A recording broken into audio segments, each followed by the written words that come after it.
Alright, what is up, my friends? Welcome to another episode of Your Deck Live, a show where I play Your Deck live on stream. That's right, Your Deck live. We got a double dip for you today. That's right, we're double dipping here with JFP Jorbod's Sultai God-Pharaoh's Gift Marionette Master food deck. So, we've definitely seen some God-Pharaoh's Gift decks in Pioneer so far, and we've played a few ourselves. Obviously, a powerful card from Standard. 7 mana artifact. Says basically every combat, you get to eternalize a creature with haste. So you get a creature from your graveyard, a copy of it, except it's a 4/4 black creature with haste. So you get a Satyr Wayfinder, it's a 4/4, but it's also a Wayfinder, does the same ability. You get a Llanowar Elves, it's a 4/4 with tap to add a green. So very powerful card. Does not take very many turns of God-Pharaoh's Gift in play to win the game. Definitely a pretty insane cascading advantage. And to find God-Pharaoh's Gift, it of course is paired with Gate to the Afterlife. Kind of a hokey 3-mana artifact. It says, whenever a creature dies, basically you loot and gain a life. And then you can pay 2 and sacrifice it if you have 6 or more creatures in your graveyard. And just go get God-Pharaoh's Gift from anywhere. So, basically for 5 mana, split over 2 turns, we can get God-Pharaoh's Gift and get this party started. So our goals are going to be to fill our graveyard and to get God-Pharaoh's Gift and win the game. So JFP's got a food engine in here. Now, Cauldron Familiar obviously loves to be in the graveyard, so it kind of makes a lot of sense there. Alongside Witch's Oven, you know, familiar combination from Standard. Then we have Gilded Goose here as an early accelerator, also a food maker. And then also got Wicked Wolf, little big time Ravenous Chupacabra Wolf action. And part of the allure of adding Witch's Oven and Gilded Goose to your deck is its 8 1-mana artifacts to make Emry good. Emry, of course, is insane in this deck, doing basically everything you could possibly want. Milling 4 cards, which is fantastic. Helping you cast your Gate to the Afterlife from the graveyard. You can also cast a Witch's Oven from the graveyard, Walking Ballista, things like that, which is pretty sweet as well. And we're all leading up to Walking Ballista and the top end alongside Marionette Master. Now, this is the key interesting piece to JFP's deck. The initial list had 4 copies of this card. That's just too many. But you don't want to draw a million of this card. You just need to find one. And the idea is that Marionette Master says, whenever an artifact you control is put into the graveyard from the battlefield, target opponent loses life equal to Marionette Master's power. So it also has the Fabricate ability, meaning you can make 3 servos when you cast it, or make it into a 4/6. Now, of course, normally you make it into a 4/6, you don't have any artifacts, and vice versa. Kind of interesting card. But with God-Pharaoh's Gift, we get to make this into a 4/4 straight up, and then make the tokens, which is kind of cool. So we have tokens and the 4/4, and then any food we sacrifice will also deal 4 damage for each food. Now, this feels a little win more to me here. With God-Pharaoh's Gift in play for a few turns, you should probably win the game no matter what anyway. But this is kind of a combo finish, if you will. Again, there were 4 copies of this card. Very, very easy cut for the tune-up phase. This is a double dip, so we'll see how the the deck works. But yeah, so Master, and I added there were only 2 Wayfinders, so we just added in 2 more Satyr Wayfinders because frankly it's one of the best cards in the deck. So that's the deck. Kind of a simple idea. Or 7/7, which also works. And if it's 7/7, then you can just sack 2 foods and kill them basically. So either or works. And this counts tokens as well. Whenever any artifact dies, so it counts your foods. 21 lands, a lot of fast lands, pretty standard here. Now, again, this is a double dip, so we're going to be playing this deck twice. So we'll see how we make any changes, things like that. Our sideboard is got a lot of good cards in it, but I'm pretty concerned about some of the issues in the sideboard. So we have a whole host of good interactive spells. Mystical Dispute, we've got Thoughtseize, we've got Fatal Push, all the best sideboard cards, or all the best interactive spells in the format. A Vraska, which is actually very good in this deck. Assassin's Trophy, Abrupt Decay. The problem is, that's a lot of cards like this that are all kind of just good, universally good fair cards. And we're an engine deck. Our deck just sort of does what it does. We have to have a lot of creatures in our deck for Gate to the Afterlife, things like that. So I don't like that all of these interactive cards are all spells, not creatures. You know, we could be playing things like Reclamation Sage or Kite Sail Freeboot, or just creatures that are also these effects. You could have some of these, but if you were to bring all these in, you'd be diluting our deck pretty badly. Pretty badly. That's a major concern. Also a major concern was Euro, Titan of Nature's Wrath. Now, putting a secondary win condition to the sideboard is a really cool idea. Your opponent has answered your main plan. Well, you just juke. And you bring in Tire Tracker or something like that. The problem is that Euro is part of our main plan. If they bring in a Rest in Peace to turn our deck off, it also turns off Euro. So we'll see. I think that we might be looking for a non-graveyard threat in our sideboard. Then a couple Tormod Crypts. We'll work on the board. We're gonna work with this as it is for now, and then for the double dip we can tune it up a little bit more. But that's the deck. Happy you're here, Jor Board. Appreciate that. Thanks for the donation. And let's go. We got some wicked wolfing and marionette mastering to do here. Marionette Master. Look at me. I control the strings. Look at me. Look at me. All right. So let's go. Your deck live. Let's do this. Food gifts for JFP Jorbod. Avalonian says, that's always something that troubles me. If you don't put interaction main, when would you ever want to side it in, and what do you take out? That's a problem that linear decks often have. Decks when they're linear, they're linear. They're trying to do the thing they're doing, right? And every piece of your move makes it harder and harder to what's going on? Play the match. Let's go, play a match. Makes it harder to execute your own plan. Now, the corollary to that is your opponent's also bringing in things usually to slow you down, so the game's going to slow down regardless, but what is going on with Magic Online here? Let's go. Let's do this, Magic Online. Come on. Once again, I am asking for Thief of Sanity in your sideboard. Yes, that's a possibility. Thief of Sanity is definitely a possibility for a sideboard juke. Also, with all the Llanowar Elves, seems pretty sweet. That's definitely a good idea. Okay, so our first hand, not so good. Not so good. No creatures. Nothing. Got a mulligan. This is better. So we're going to be leaning pretty hard on Emry here, but we're going to keep this hand. Again, Emry on 2 is pretty good. It is pretty good, so. But yeah, Thief of Sanity, Tire Tracker, things that don't need the graveyard. Threats like that. I think Thief of Sanity is actually really good because we can cast it on turn 2 pretty consistently. So, and removal is not good on us. So, what's up, Linkets? Linkets says, "Hey Jim, do you think this deck could handle a couple of Notion Thief in the side? Why would you want that card?" All right, so we're gonna keep this Ship Wedge 7, and let's roll. Opponent also mulligans 6, which is good for us. Our hand's not particularly great. Alright, so we're going to lead on Breeding Pool. We'll probably shock you next turn anyway. So, fire that, fire the oven, get Emry lined up, and let's get rolling.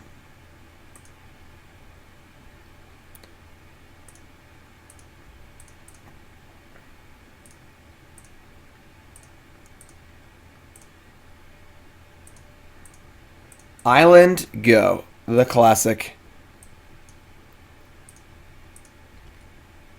Alright, it's untap. Ooh, Blooming Marsh. Even better. Play Emry. Mill some cards. We hit a Ballista, a Mystic, and 2 lands. They're actually insane, because we can gate the Afterlife and then cast Ballista for free just to loot. That's actually an awesome interaction. Very, very cool.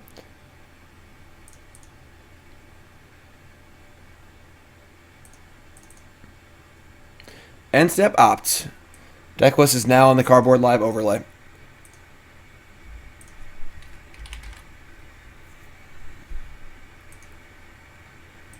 Alright, so they opt.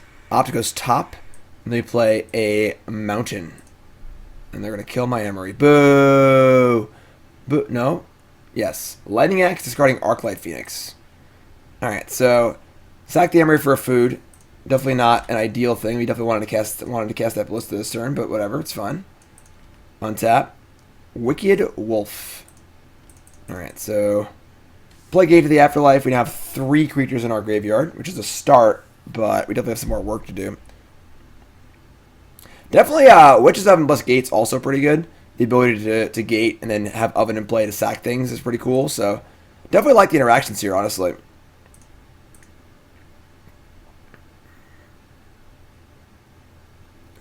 When's Fortnite? I'm sorry, it's spelled Fortnight. Get it right here, please. Thing in the ice, land, go. Well, Wicked Wolf is a hungry boy. A hungry boy. Alright, so shocking in, retaining priority. They would need a second lava axe here, or lightning axe to make this work.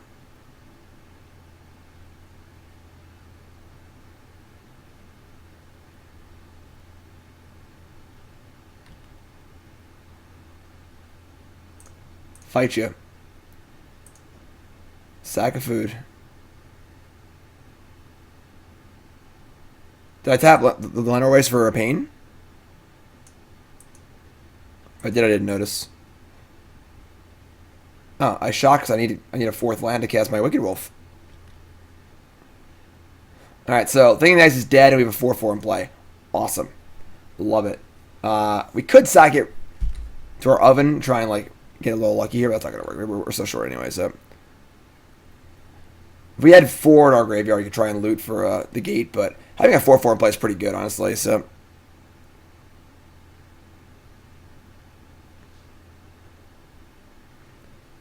Strategic planning, sure. I think getting beaten in the air is a scary factor here. Ants Guy says, happy 1-year anniversary of quitting Magic and going pro in StarCraft. Thanks, Ants Guy. I appreciate it. Is it Phoenix in 2020, the year of our Lord?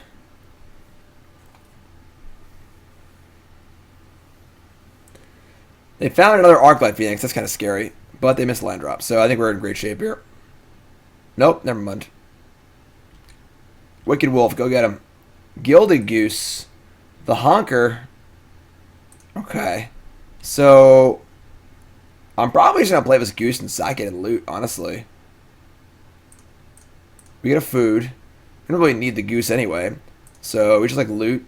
Try and draw a creature here. Or something. I should have actually done this first. That was stupid. Because I could get lucky and backdoor into a gate. We're still going to do it. Maybe I'll hit like a Satyr Wayfinder or something like that, and then hit a land, but... Alright, so loot with the gate. It's a breeding pool anyway. Discard, make a food.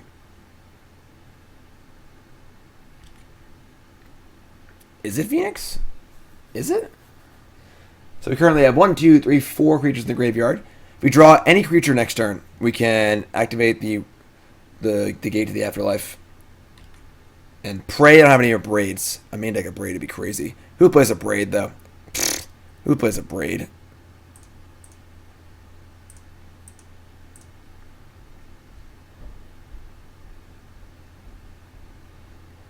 Alright, so I feel like we're getting hit with 2 Phoenixes this turn. Yeah, probably. Look like they're going to cast 3 spells here. That's scary. We don't really... I guess we could actually... gate some geese back. We get back Gilded Goose as a 4/4. It blocks the Phoenixes. It's not bad.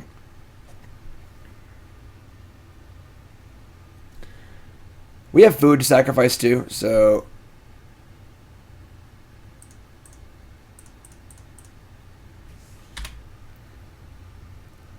Gitaxian Probe, reprint when? That's my response to that.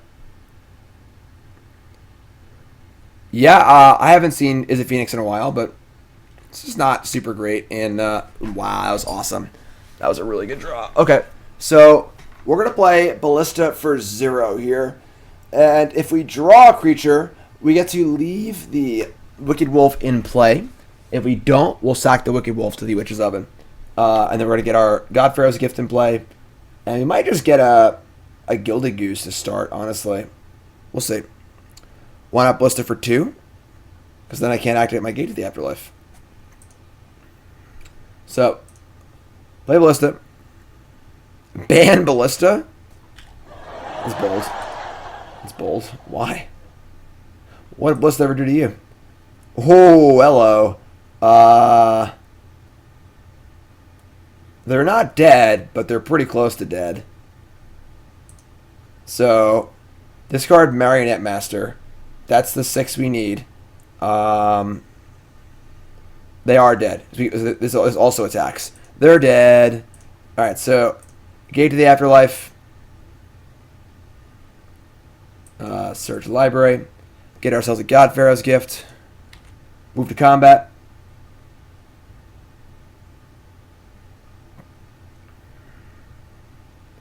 I said move to combat.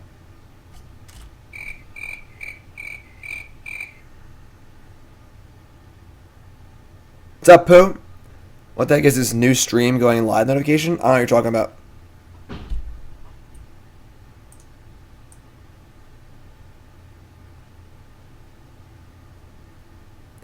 Don't know what you're talking about.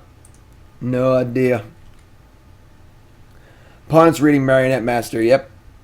You should be too. Fabricate. We're going to make our thing into a 7/7 haste monster. Monster.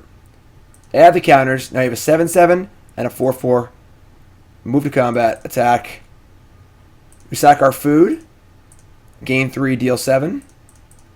And then they're dead. That was a pretty clean game. Pretty clean game. Love it. Love it. This is just a beta soundboard, folks. This is just a taste of what we're gonna have after we move. Hashtag soon. Once my office and my studio is set up, it's just a taste. All right, just a taste. All right, so is it Phoenix? Is it Phoenix? I guess we're gonna want a couple Tormod scripts.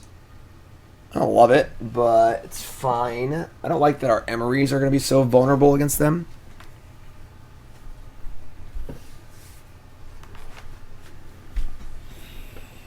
I don't think Ballista is that important versus them, and speed is not gonna be as important. I like the wolf to kill the 0/4. Definitely like that.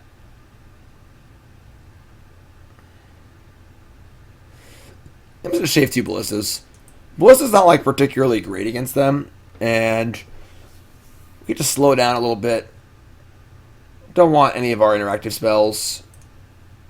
Pretty sure that like our deck, like our synergy deck beats their synergy deck. So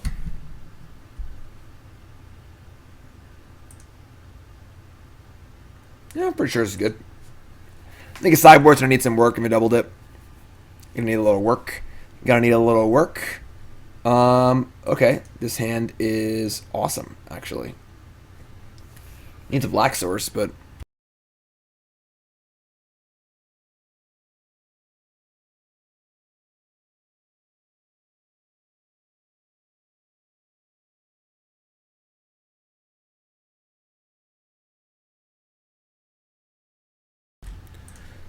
all right. That is not a black source, but that's okay. We have turn 2 Emry here with a second oven in play, which is pretty cool. End step Opskis.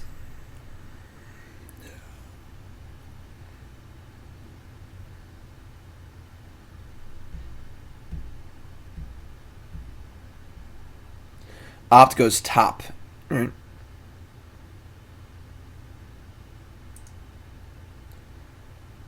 And turn 2 planning. All right, cool. So not thing in the ice, just good for us, I think.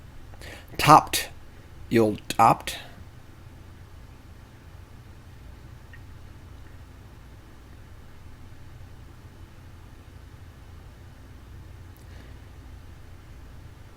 And they banned another Arclight off strategic planning. That's so fortunate to have an Arclight, your top 2 cards. Ooh, that's our black source. That's cool. Alright, we're just gonna, let's see. We want to set up the gate in play with the ovens, because then the Cauldron Familiar will just burn through our deck, which is really cool. Um, if we play Emry, it might just die. I think we actually want to go Oven Familiar here. We can play Emry later as like a mill effect, and once the familiars and the ovens are online, we just play Gate. We can loot a bunch of cards. Then next turn we can go Emry and probably activate. Yeah, I like that better. So I'll just go Oven Familiar here. We play Emry, it just dies.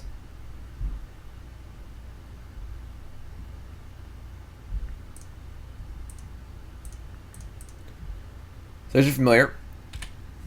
We say go.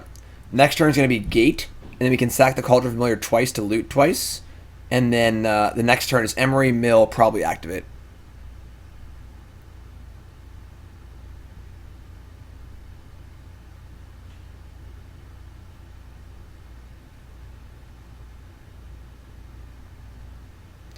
Alright, so they're just playing a land and saying go.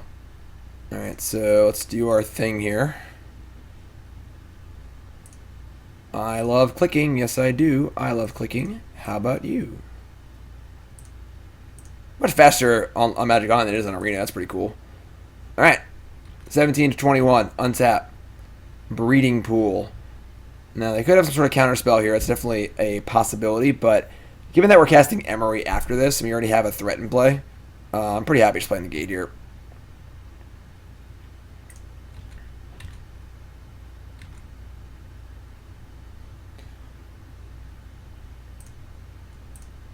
Bring it on. Go ahead, counter it. Bring it.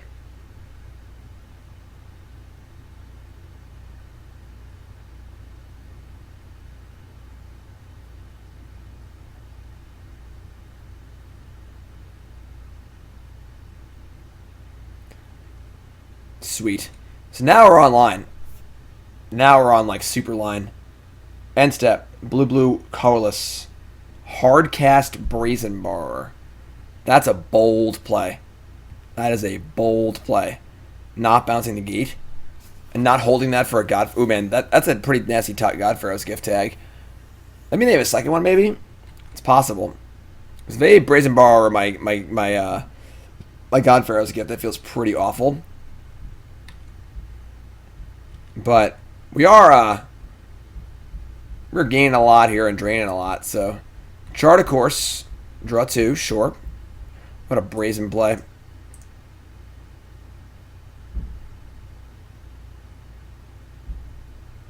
Sir, 2-month resub. That's awesome. Sir Eccles. Crash through. Sir Eccles, thanks so much, my friend. Appreciate it. Thanks for the resub. 2 months, most important month, means you chose to come back, and now they've just tapped out completely. We might kill them this turn, honestly. So, end step Cauldron Familiar. We get to loot off of our Gate to the Afterlife. Loot and discard. Let's discard the land. We have a lot more loots coming, so we might want to keep the wolf and kill the borrower. And then let's Cauldron Familiar. Sack the thingy, gain the life. Sack the thingy. This is actually an awesome engine, I'm not going to lie. Really, really cool stuff. Loot.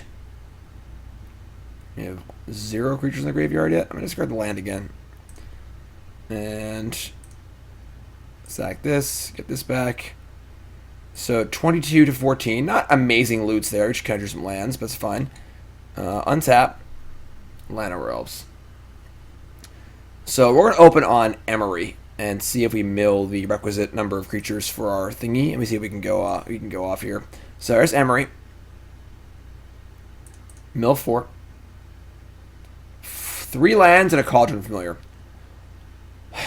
So it's 1, 2, or it's 1. This would be 2, 3. I don't think we're going off this turn. We can make some loots here. I mean, is it better than attacking for 1? Start looting and see what happens. We have a second Cauldron Familiar too, so I guess sacrificing a Llanowar Elf to make other food doesn't really matter, I guess. Second Cauldron Familiar is kind of worthless. Alright, let's just, we're going to loot here without attacking. If we spike really hard, we can loot, discard. We can't even do it this turn. Yeah, never mind. Alright, let's play Attack Familiar.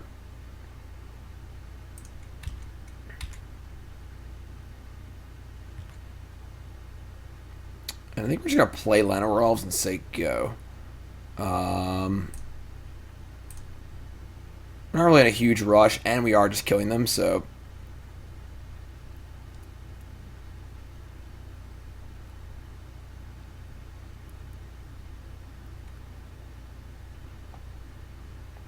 Little brick there, a little brick on the hitting all these lands. That's okay. That's okay. Eccles, Rhymes, and Freckles.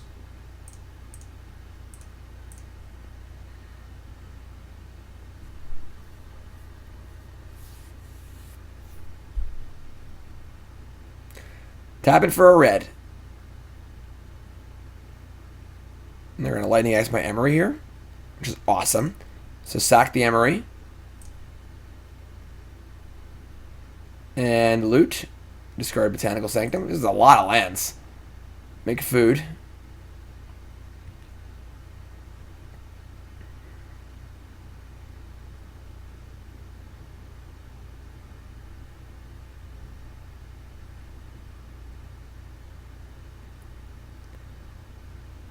So I imagine they're getting at least one Phoenix back this turn, but like...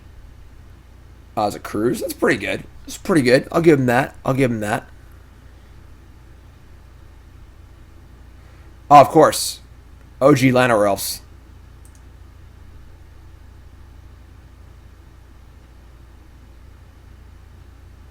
Chart of course, sure. They have a second Arclight Phoenix. Survey says. Yes, alright. So, 2 Arclights and a Brazen Borrower is a clock, but the problem with the Phoenix deck is the power level is just kind of low. Like they're kind of like doing their thing here, but it's just not really as good as the thing that we're doing, you know? Yeah, they attack for 9, but you know, it's alright.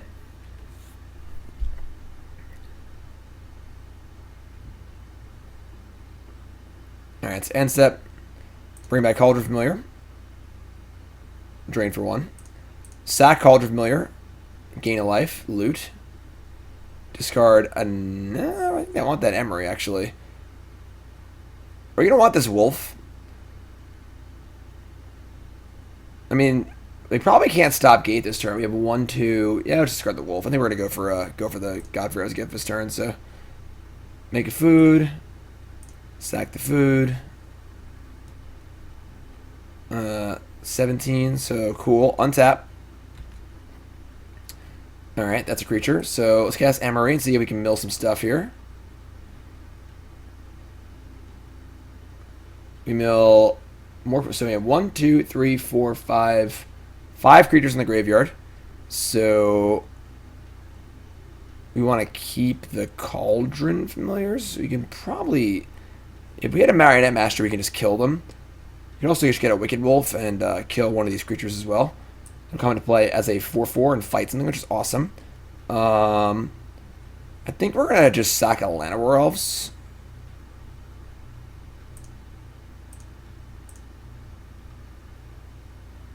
Get that last loot.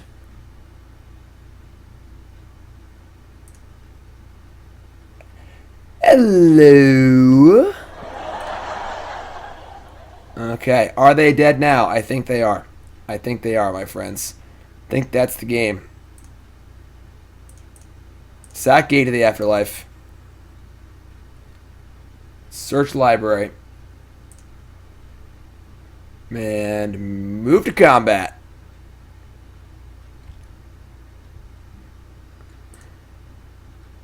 Fabricate. Not gonna lie, folks. This has been an impressive first match for our Your Deck Live here. Deck's been pretty awesome so far. This is a turn 5 kill. Barring, like, unsummon or something. Even with unsummon, they're just dead. They have Lightning Axe, they're just dead.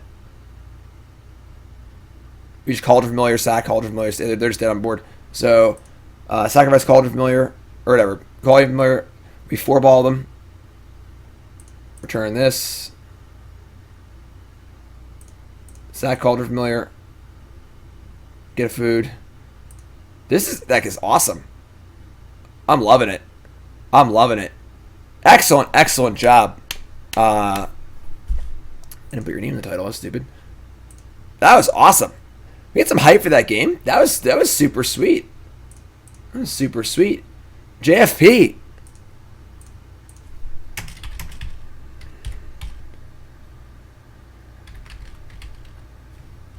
I'm impressed. I'm impressed. What's your name in the title there? That was actually awesome. The synergy between the cat food engine and Gate to the Afterlife and Emry. This might be the ticket, my friends. This might be the ticket. This is great. Your wife called as soon as I read your sub message. Eccles, Sir Eccles. Remember, folks, the stream is brought to you by Cardboard Live. Cardboard Live is the overlay you see right now. Cardboard Live is making watching Magic on the internet a much easier and more enjoyable experience. Check it out, Cardboard Live. If you're a content creator, please get involved with them. Email James. Get in the beta. And, yeah, Cardboard Live's great. Check it out. 1-0. All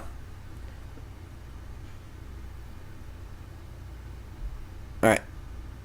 So, yeah, we're going to mulligan this hand. Not quite what we're looking for here. Could be a hand of the week. Put it in the hand of the week queue.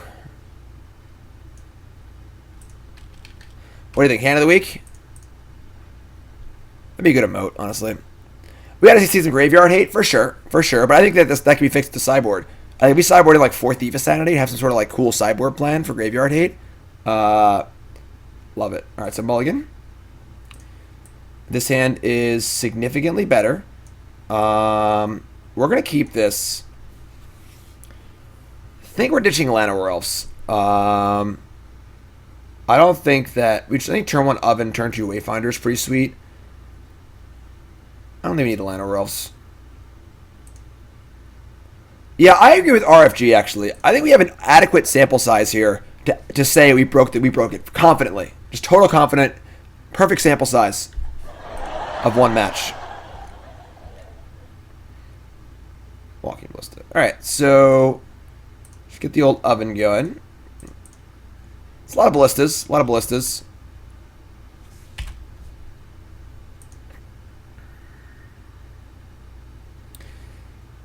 Ooh, some sort of Simic deck. Is this Flash? That's scary. Kind of want to play Ballista on 1 here. Because if they play a Rattle Chains, I can kill it. And not let them get ahead on me. Also Scrybug, lol.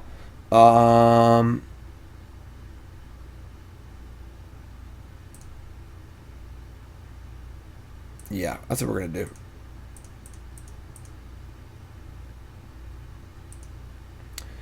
Too bad Watsy's going to stop supporting Pioneer at the end of the month. What?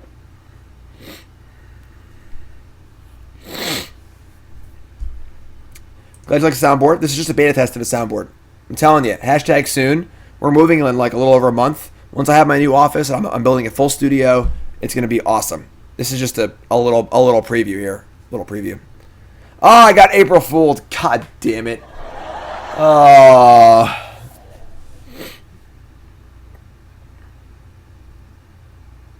April Fools. God, April Fools sucks.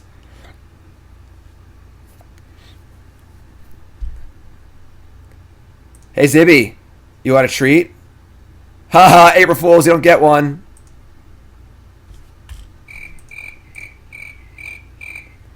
There's your Route Chains. That's what we were going for. So, put a creature in the graveyard, kill a creature.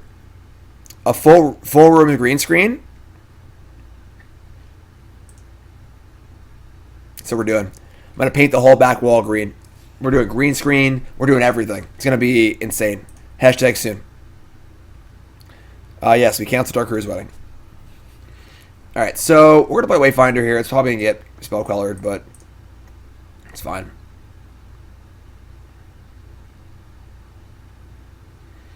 No? Alright, cool. Fastland? Yes. What about the Zibby corner? Zibby's going to have his own green screen. It's going to be dope. Alright. Y'all got to have some faith here. Artificial intelligence? Yes. Skynet will be running the stream. So we had 2 creatures. We had 3 in the bin so far, which is pretty good. It's going to be hard to resolve stuff against them, I guess, but... The Sushi Dragon. Yes, he is my favorite. My actual favorite. Great dude, too. Me and Nicole got to hang out with him at TwitchCon. He is a big influence of mine.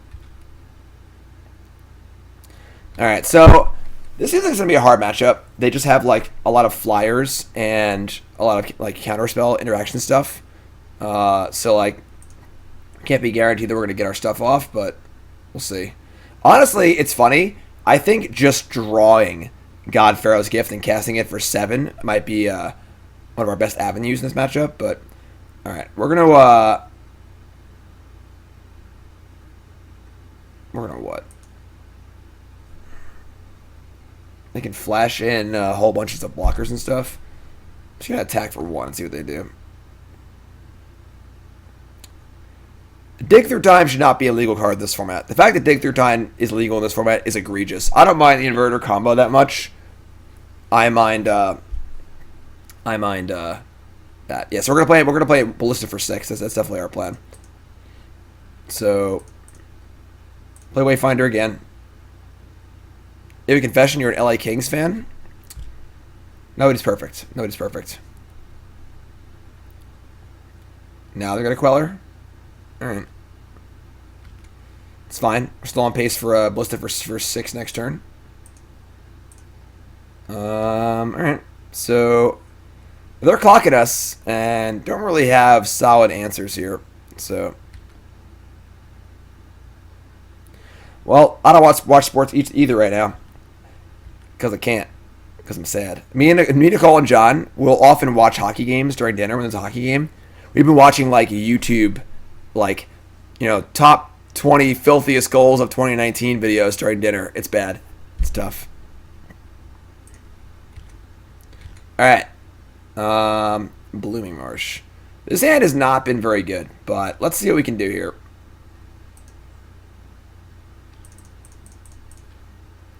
Big Ballista.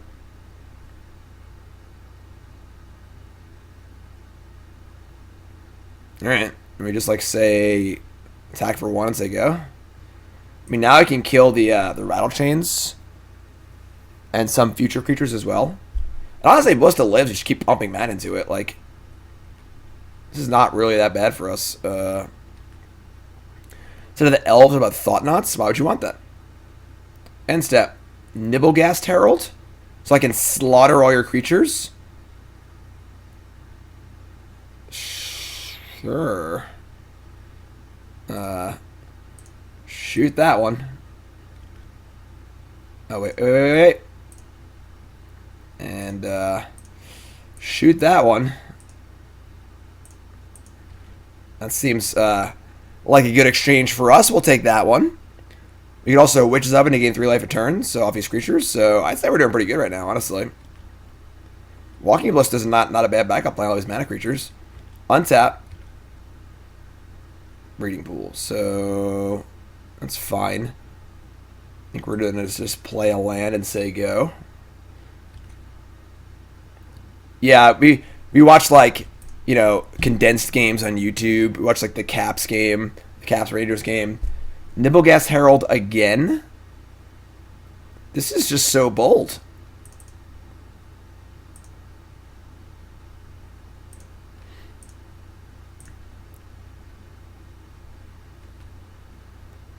We're 1-0, and this deck might be the best deck ever made. Just gonna throw that out there. All right, we're gonna float a mana. I should have tapped the liner off for the Ballista. That was stupid. They could have rattle chains, so we're not gonna start shooting stuff with the Ballista yet. We are gonna sack the Wayfinder for a food and just crack the food though.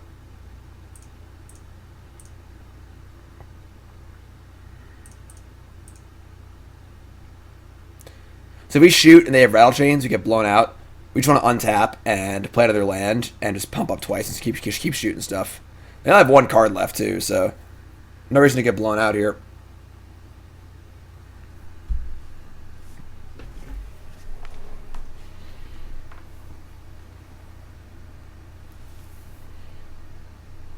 Possible card that could be good in this matchup if looking for a creature is Skylasher. It's a possible, because I think we want to have creature cards in our sideboard, so we're not going to shoot. I'm just going to play around Rattleshanes, I think. We can do that next turn pretty easily, so might as well. Post combat, Selfless Spirit. That's a little annoying. Still fine, I think, though.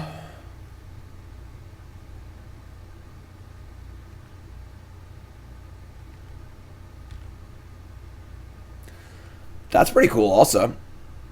Alright, so first things first, let's just add a counter.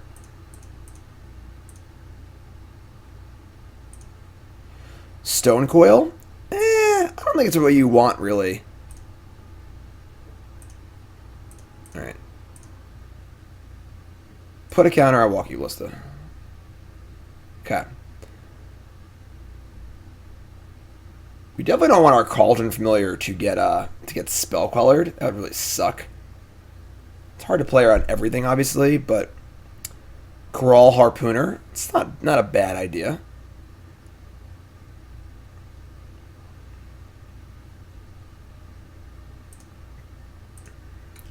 Start firing away. Oh, they're just like F6'd. It makes life really easy. Jeez.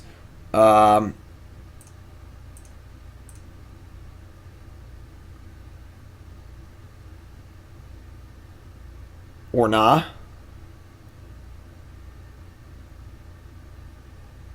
Yeah, alright.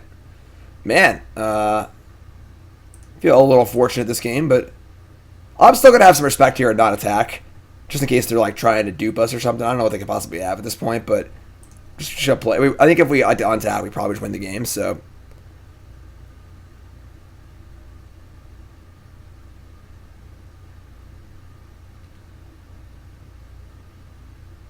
Yeah.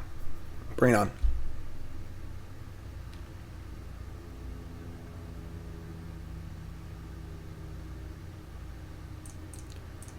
Alright, so do the whole thingy. And their clock is so slow that just like doing this every turn is just insane. Now I have 2 pumps on my Ballista too.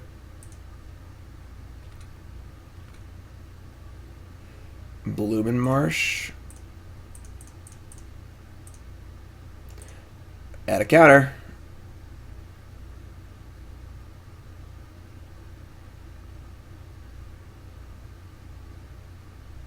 They have company here. I guess that could be a problem. Cinched your company? That's sick. Alright, if they hit like double Lord here, I guess we're dead. Maybe I should have just said go and not pumped on our turn. Oh. Come on.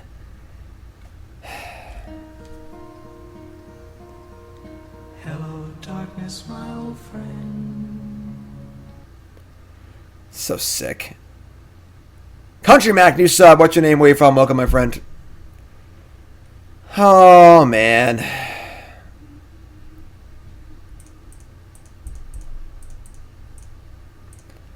So add a counter, add a counter. We'll just say go. We have 1 life gain off the Cauldron Familiar, so we're not actually dead. If we get to untap, maybe we can do something. I don't know. Thanks, Tank Ritual. I appreciate that. It's only getting better. It's just a beta test. I've got little paper cards here for what the sounds are and stuff. Like, it's gonna be so much better than this. It's gonna be so much better. I can't wait. I know we have food. I know, folks. We got we're trying here. All right, get back familiar. Gain a life. Yeah, I mean the Ballista should have attacked. Yeah, I should have attacked the Ballista. You're right. Though honestly, if they double block, that might be a bad exchange for us. Ballista's the only thing keeping us in the game. I don't know if that's right or not. We trade Ballista for a Supreme Phantom, and then we just can't win anymore. Oh my God! Stop playing things. All right, now we can't win. All right, that was pretty sick. I think we actually had this game. I mean, our draw of this game has honestly been pretty awful. We've just drawn like 8 lands, a ballista, and that's it. But yeah, so all right, the fact that we're even in this game was pretty awesome. But yeah, that was pretty brutal. That was pretty brutal. Definitely not the funnest game of all time there. Wicked Wolf, where have you been? All right, so we're gonna need some interaction here for sure. We're gonna want. I guess Abrupt Decay still gets Quellered, but it goes through the 1-drop. I think Dispute's pretty awesome also. And I see, I don't want to bring in all of this stuff because we can kind of like hurt our engine a little bit. Now this is the matchup where I think I want to cut the Marionette Master. It feels like a win more card. If we have God-Pharaoh's against the player, probably already winning. Although I guess we can't just hard cast it. That's kind of ambitious though.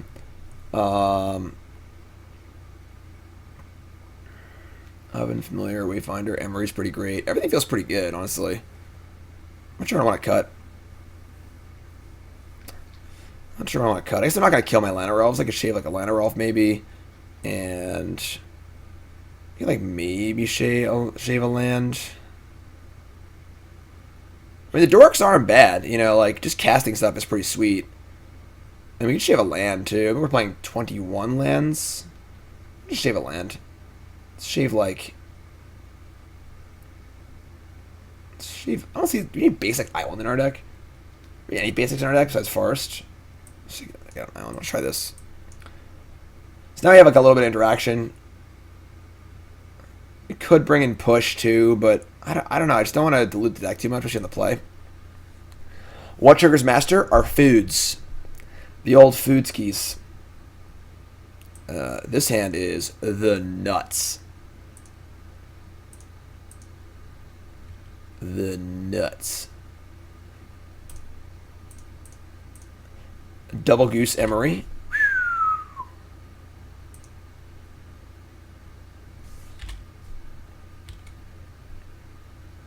And a gate. Wow. We doing it, folks.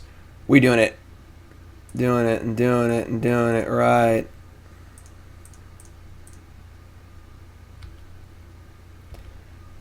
We even have Dispute up if we really want it. We milled Familiar, God-Pharaoh's Gift, land. So we can get back to Familiar. It's pretty cool. End step, Spectral Sailor. Sure. We'll allow that. Supplier could be an option. I think the dorks help our sideboard. We're going to have like an alternate sideboard plan, which is kind of cool. Remorseful Cleric. That is somewhat problematic because our God-Pharaoh's Gift is in the graveyard. Okay. Well, that's an issue, but that's just how life's gonna be, I guess.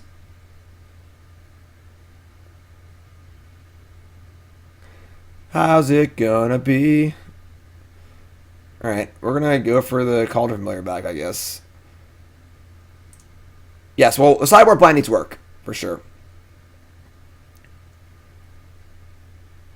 We only have one God-Pharaoh's Gift. The fact that we milled it with Emry is pretty unlucky.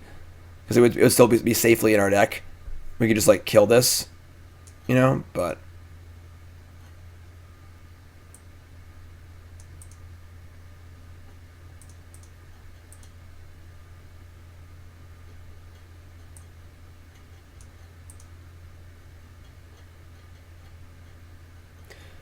I mean, alright. So, good news and bad news.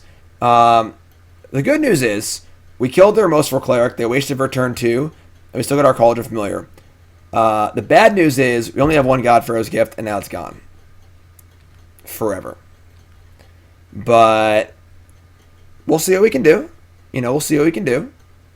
That's a pretty sick draw. So, drawing well. Definitely nice. Definitely nice to draw well. I think Emry is just going into the red zone here, so we also have Dispute up, which is pretty awesome too. So, and our geese are playing defense. I don't think we need two God-Pharaoh's Gifts, honestly. Like, I don't think losing God-Pharaoh's Gifts is the actual end of the world. You know, it's like when it's real bad too. They'll bring back the NHL in June. Don't you do it, Count Coco Fang. April Fool's Day is the worst day of all time. Don't you say things like that and tear at my heartstrings. God. I hate April Fool's Day. It's the worst day ever. Not in this climate, you know? Not with the world as it is right now. We can't have April Fool's Day. We can't have nice things. God. I'm going to ban you, Count Coco Fang. Ban you.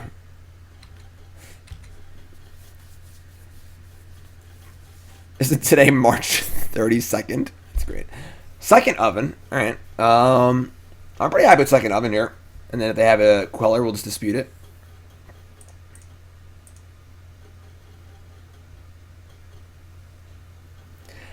The days of pleasantries are gone. This is a new world. A cruel world. Full of pain and misery.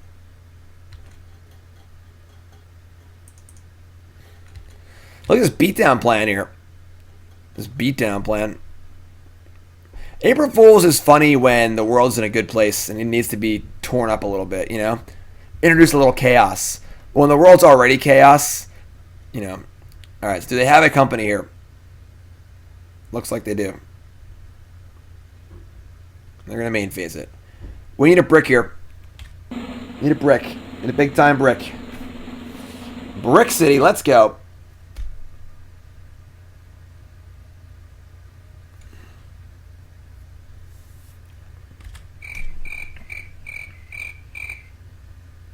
It's fair, Jones. Gotcha. Way ahead of you, my friend. Deputy of Detention, Empyrean Eagle. That's pretty bad for us. Alright, we might be in trouble this game. Alright, do the whole Cauldron Familiar thing.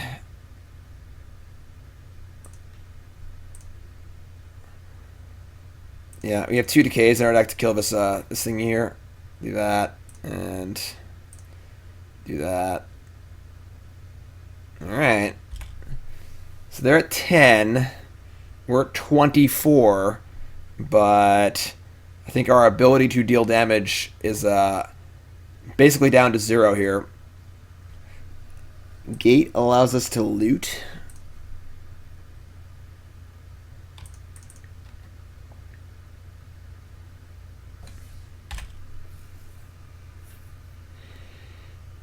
Yeah, Remorseful Cleric. Tough one. Tough one.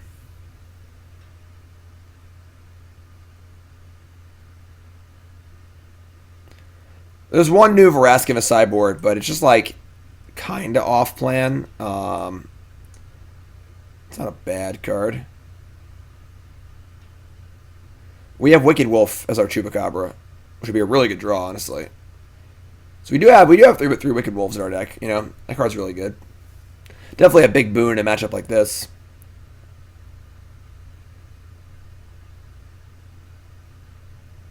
Supreme Phantom.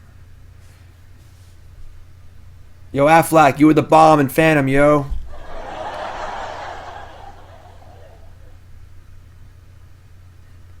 Yeah, I think we're dead. I think we're dead here, folks. Seems like a hard matchup. They just have a lot of interaction. They have graveyard hate. We can't block their flyers.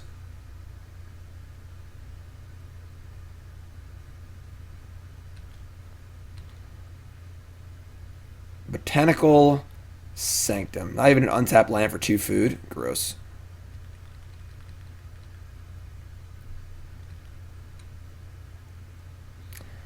I don't think Chupacabra is what we really want. I think we just need a different plan post board. Alright, yeah, we're just dead.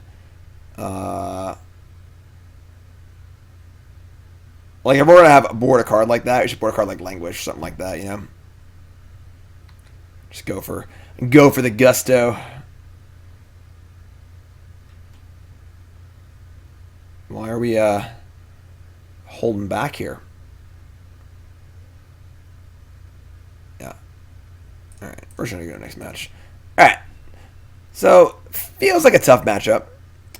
A Bronze and Mythic Limited still a thing? Yes. The ladder just reset. I'm going to play off stream and get back to where I was. We left off the series. And we're going to continue. Probably on probably Friday, I think we're going to keep doing that. So that'll come too. That'll come too. All right. So yeah, definitely tough match there.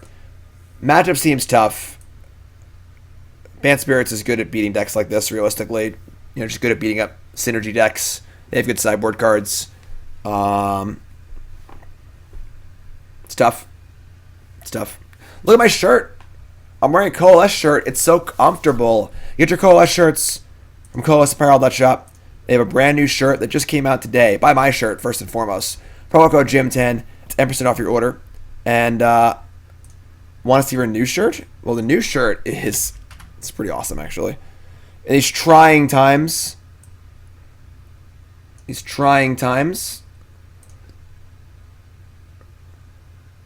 Marionette Master 2020. One counter at a time. That's what it takes. Check it out. coalesceapparel.shop. Again, super comfortable, super awesome shirts, super high quality. Promo code GYM10, 10% off your order. Check it out. Had a Shadow Spear you brought in this matchup? Why? What did Shadow Spear do? Round 1, we clowned Is It Phoenix. Clowned him. Clowned him. Alright. On the play. Let's go. And this hand is... It's kind of mopey, but we do have Wayfinder into Emry.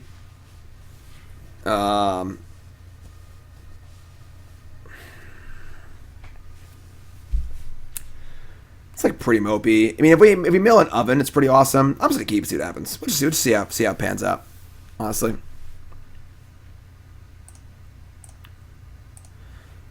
Like, we are milling a lot of cards. We're gonna mill 7 cards. You know, it's pretty awesome. So, a Godless Shrine. Oh man, you know when you keep a somewhat sketch one, you get Thoughtseized. It's brutal. Well, our hand like was fine. It's no longer fine. That sucks. Now we're probably gonna hit an oven too. Hand would have been really good. Gate Emry land. Gross.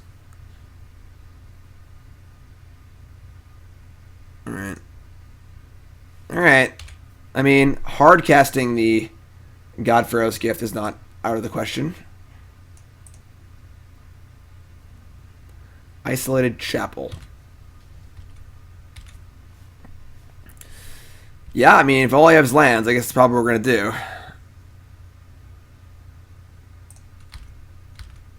What's up, Marty? Marty! He's the man. Cauldron Familiar, go get him.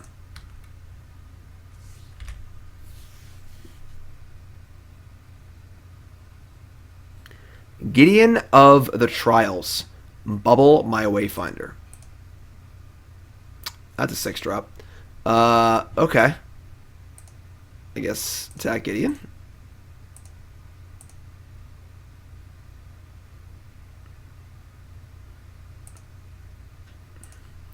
We're in hard cast mode here, folks.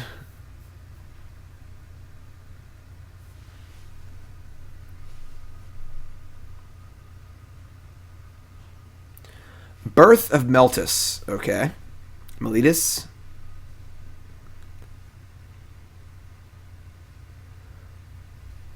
Toasty, we're playing Pioneer. What you talking about? Alright, so bubble the thing again. Draw. Alright, I mean, like, we're kind of like just doing stuff here, you know? Marionette Master is obviously not a bad card to cast. I mean, you can just cast God-Pharaoh's Gift, so... We're doing stuff. My guilty pleasure hockey movie. Why would any hockey movie be a guilty pleasure? They're all just regular pleasure. Oh yes, our next deck later in the day after this double dip is a 5-color blue control deck. If I can tap my lands right, we'll cast Wayfinder. We hit Cauldron Familiar, Wayfinder, Ballista. So we now have 6 creatures in our graveyard, but we didn't get a land, which we actually kind of want for God-Pharaoh's Gift, which is kind of embarrassing. So let's just say go here.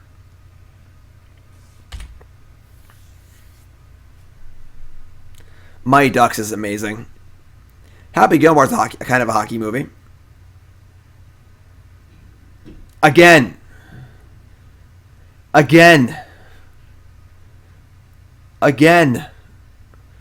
History of Benalia, go. What is this deck? It's like black-white cards. All right, well, it's Marionette Master time. We drew a land, too. It's kind of cool, so we get God-Pharaoh's Gift next turn. I'd say our attacks aren't very good here. So we're going to play Marionette Master, and I think we're going to make tokens.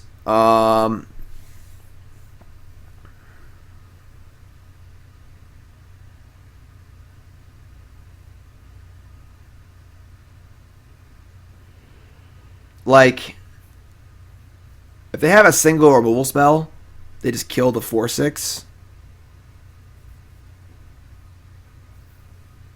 Could have Doom Foretold, yeah, that's the thing. What's up, Aiden? What do we do here? What do we do with this Marionette Master?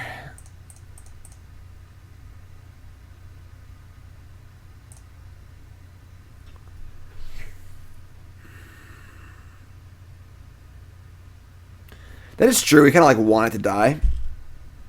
But I think I'm making servos.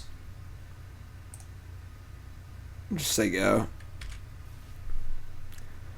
We can like maybe chump block with it when they attack with their knights on chapter 3 of history. Haven't seen Goon.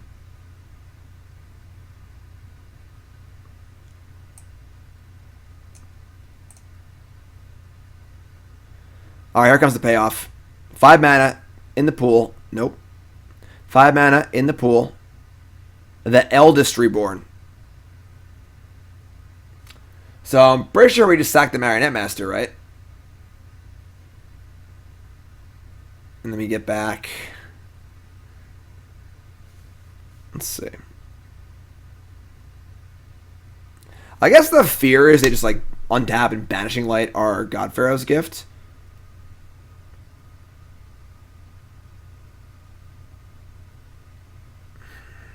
This is very weird.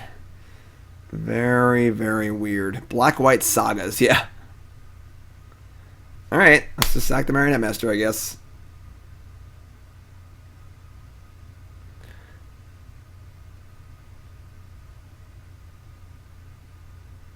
Next turn we're going after Gideon, so...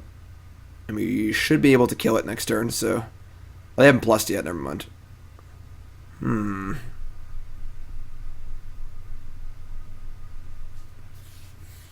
So, next turn I have to discard a card.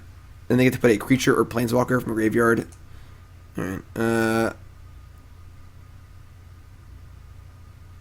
You probably just block here, right? Like, it's going to be bigger next turn. I guess.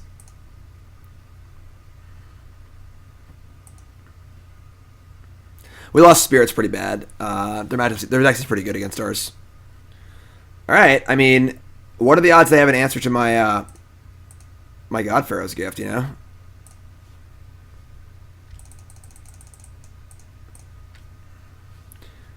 Move to combat, and...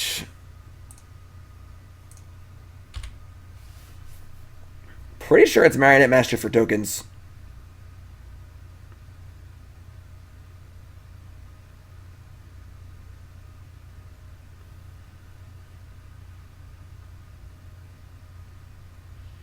That way they can't wrath us.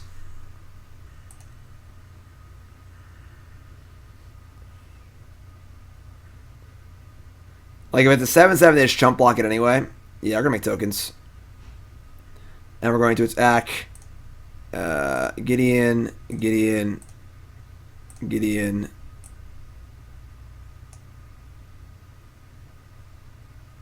I guess Gideon.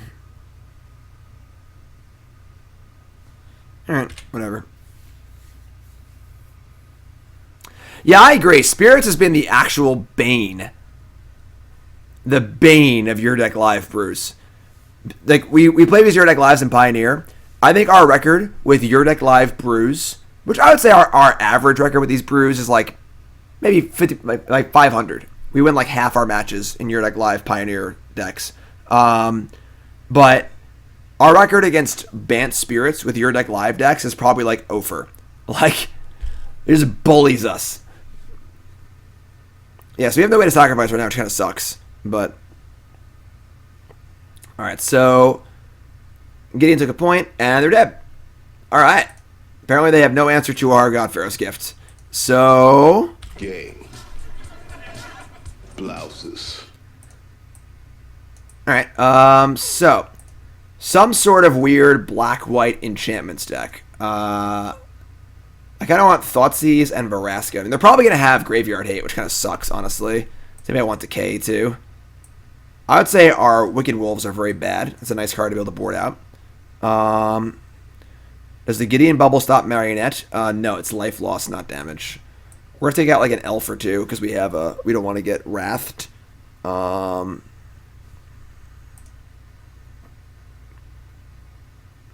You shave a Ballista too. Let me shave 2 elves. Don't really got to go fast, I don't think. Got to land too, honestly. I feel like we've been flooding a little bit. Actually, we'll leave a Mystic. Yeah, let's shave a land again. I like shaving a land. Do they have a white ley line? I doubt they do. No, I think Emry's awesome in this deck. We have 8 1-mana artifacts. I feel like cutting Ballista is always wrong. Why? Alright, I think it's pretty good. Let's keep this.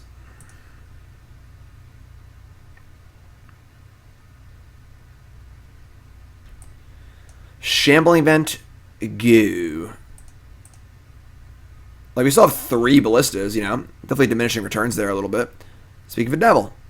Alright. We could play Oven before Goose. Just to try and ensure we get some value if they kill it. But we could also cast Gate to the Afterlife on turn 2 here, which is kind of nice. Alright, we're going to Goose. Give me the old Goosey, Loosey Goose. Not sure if this is right. Playing Oven first might be correct.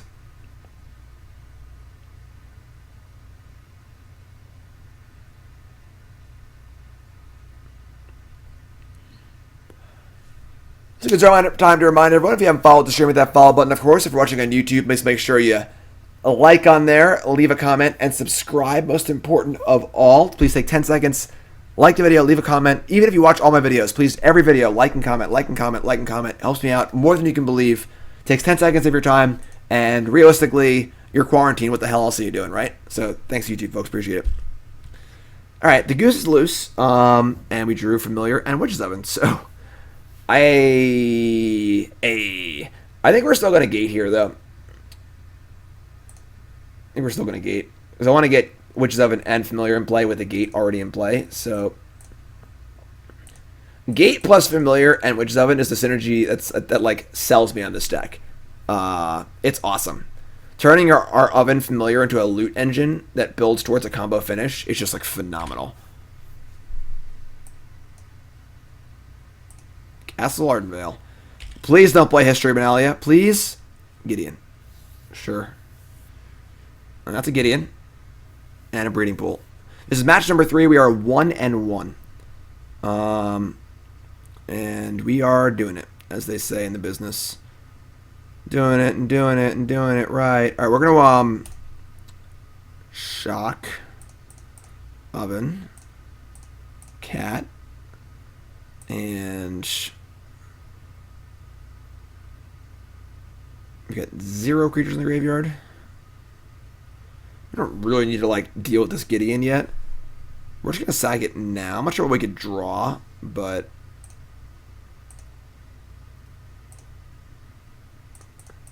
we need to loot. Oh, draw Thoughtseize. That'd be cool. Loot an Elvish Mystic. We need to block. Block what?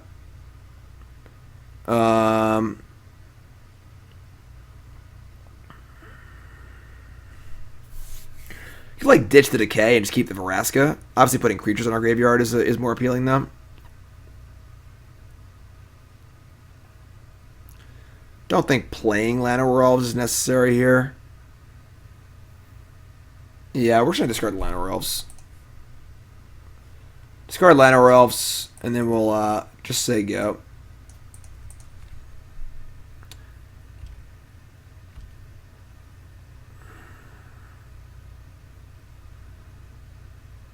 Godless Shrine.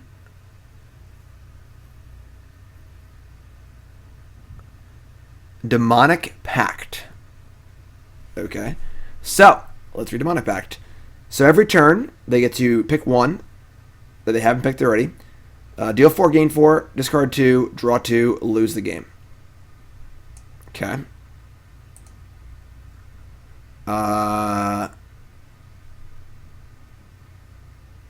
They're going to get an emblem. Sure. And they're going to say go. So we're going to end step. Get back familiar. Yeah, killing Gideon's obviously more important now. So untap.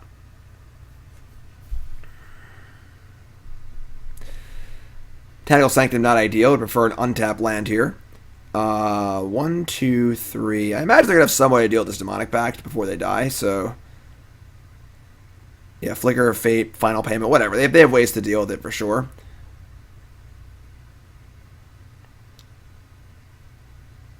Let's just start by looting. I kind of just don't care about attacking, honestly. I think we're just gonna loot because if we spike really hard, we can probably. I guess we gotta like draw a creature, discard a creature, Ballista, draw a creature, discard a creature. Even then, we can't really do it. I guess I don't want to cast Vraska and kill Gideon. We're gonna have to discard 2 cards next turn. All right, we're just gonna loot, and I'm gonna do it before we attack. 'Cause I don't think 1 point of damage matters. I guess we'll attack. Never mind. I'm making stuff up. If I need to use the food from the Cauldron Familiar, we can do that too. But all right, let's sack this and loot. Marionette Master. Yikes. All right, so we're gonna discard that. Keep the land, I guess now. All right, we're gonna use the food. Cast Vraska.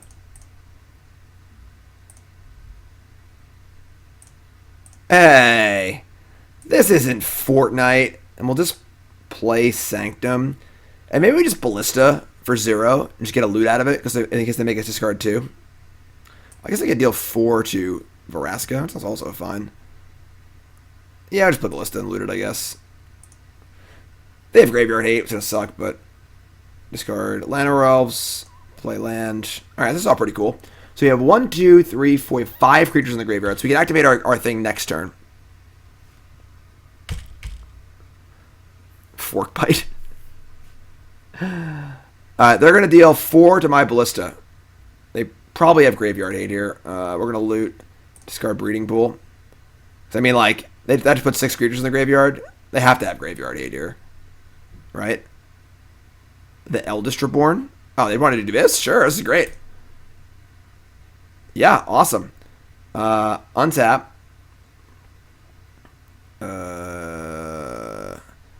Maybe we should gate on our upkeep so we can't accidentally draw the God-Pharaoh's Gift. We can still put it in play, but we just lose a card. 1, 2, 3, 4, 5, 6. And we're getting back Marionette Master and probably killing them. Close to killing them.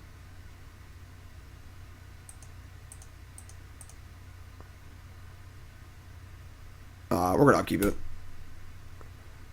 Search library. God-Pharaoh's Gift. Draw for turn. Gate to the Afterlife. Alright, so we get back Marionette Master.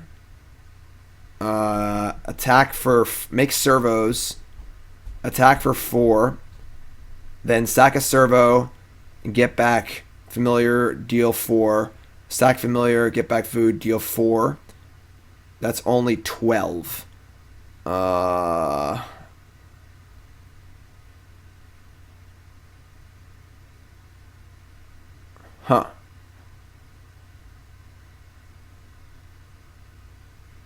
Yeah, that's what we're doing, I guess. They get to make me discard a card, which is fine next turn. Yeah, I guess we're just going to combat. Alright.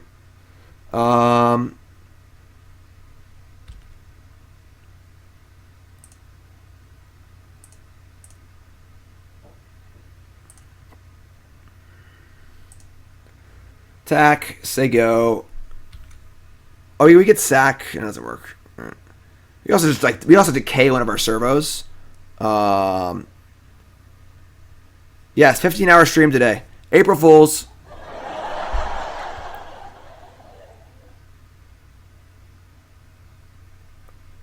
I think we have 17 points here. I think we can sack Servo, get back Familiar. That's 4. That's 4 for the food. And then decay our own Servo. That's 4 more. So they're actually... We're a little bit short here. We're a little bit short of killing them, which is fine. We'll just take out. They have to, like, also do something, you know?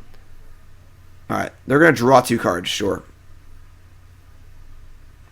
Each opponent discards a card, sure.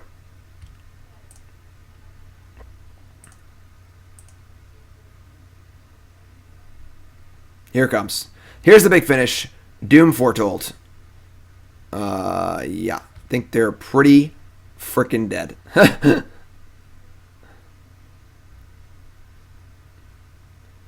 And a Thoughtseize. Alright, so we just do it all and kill them. Great. So sack a thingy. Deal 4 to them. Get a food. Sack food. Get back Cauldron Familiar. Deal 4 to them. Get that back. Abrupt Decay.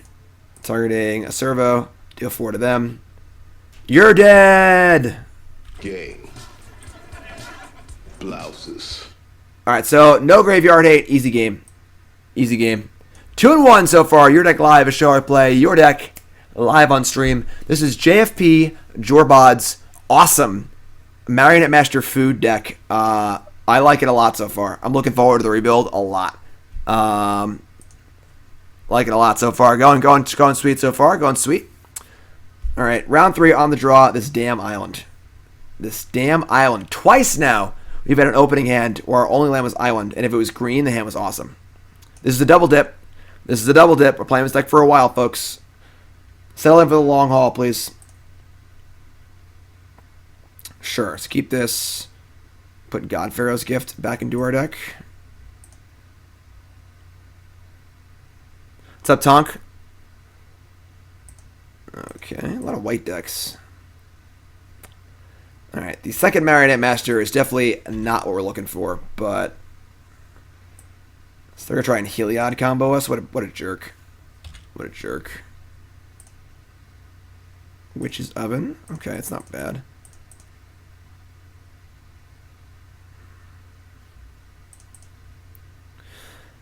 Sanctum and 3 creatures. So no white source. I mean, no black source, I mean, but... Milling 3 creatures is definitely not bad. If Heliod too. That's bad. They get turned for us here? That'd be pretty cool. I love getting turned forward.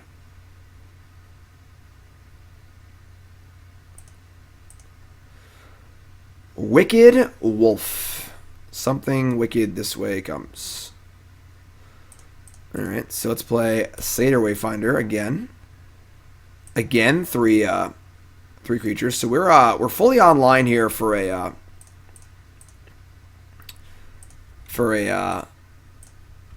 what's it called? The thingy that gets the thingy. Alright, kill me, opponent.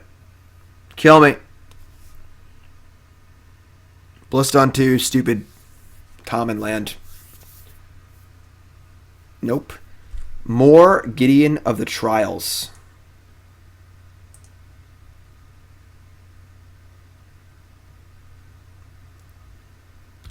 Getting to wolf down the Daxos isn't the worst. I guess we can't even really do that, can we?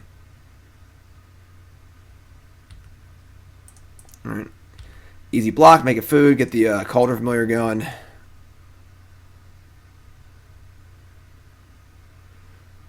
Oh, we need another food to do that. So we need to not get back Cauldron Familiar here. And sack another Wayfinder and then wolf it down. Yeah, that works, I guess. We kind of need to just, like, draw a gate to the Afterlife, realistically. Alright, so go 16. Yeah, so we untap. There's our black source. Alright, this is fine, I guess. Sack the Wayfinder, make a food, play Wicked Wolf. Fight Daxos. Sack of food. Sack of food. We had a nice 5/5 for our trouble, too. We can Ballista for next turn for 2, which is, like, fine.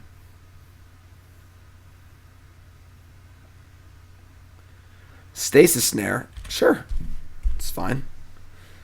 This turns on Heliod, which is pretty gross, but maybe it's not fine. It's not fine. I lied.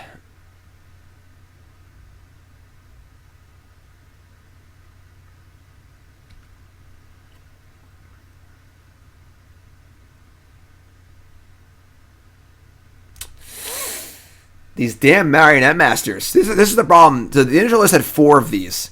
Actually drawing them kind of sucks, you know? It's a cool thing to have access to win the game with, but in a spot like this, it's just a completely blank card. We can, like...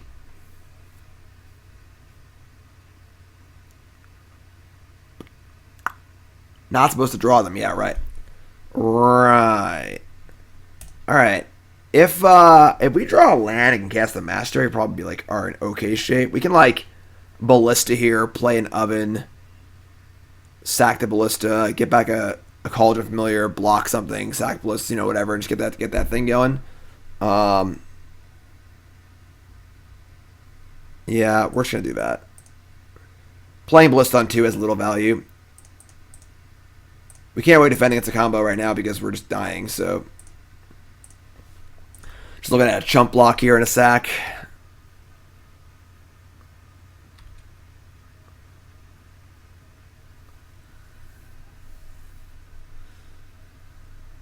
Baffling end. Baffling end. It's like not even good. Sure. Like, we're just sacking all this stuff anyway.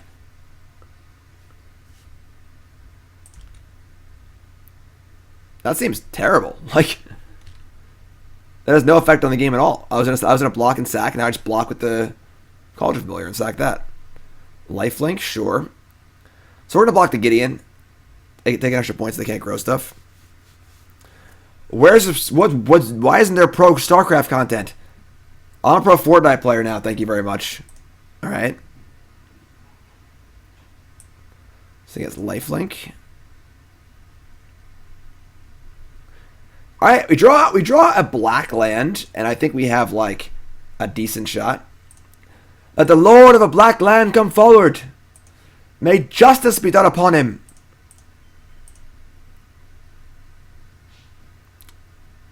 And I think we actually don't sack the food in case you draw a land from Marionette Master.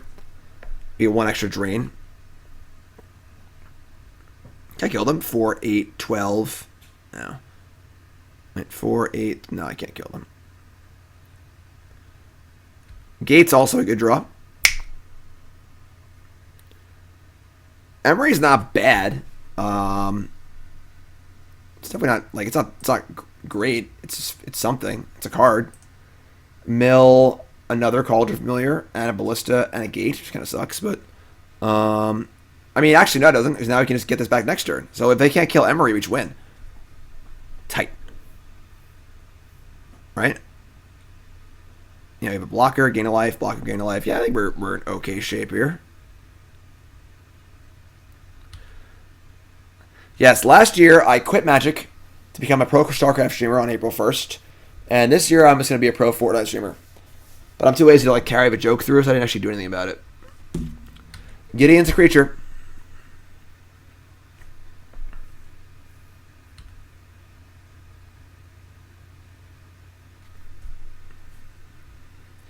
Alright, so Cauldron Familiar.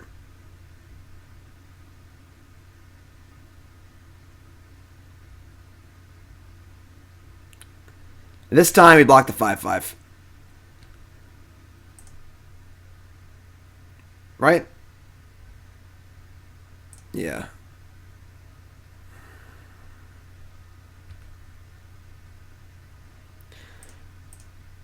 They could have Ballista and kill us. Actually, we can gain life with the Oven and stuff too, so.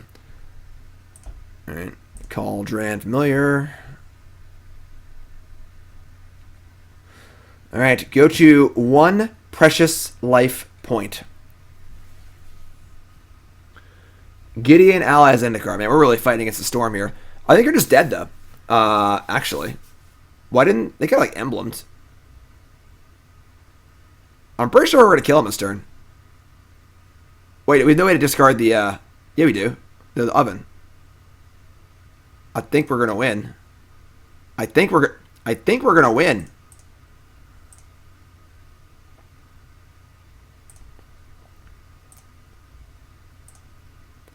Untap.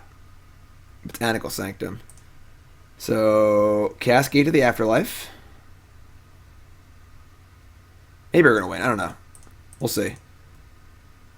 Play Gate.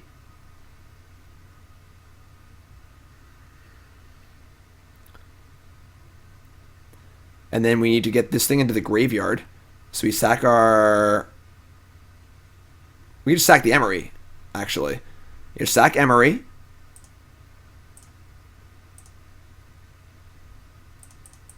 Loot. Discard Marionette Master. Make a food.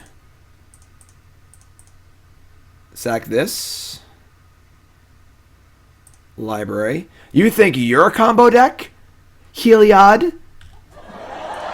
Let me show you the true nature of a combo deck. Alright? Move to combo. Or move to combat.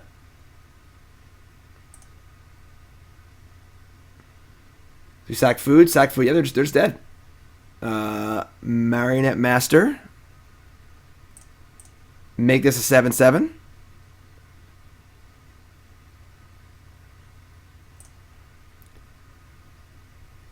Let me show you the true nature of the Force.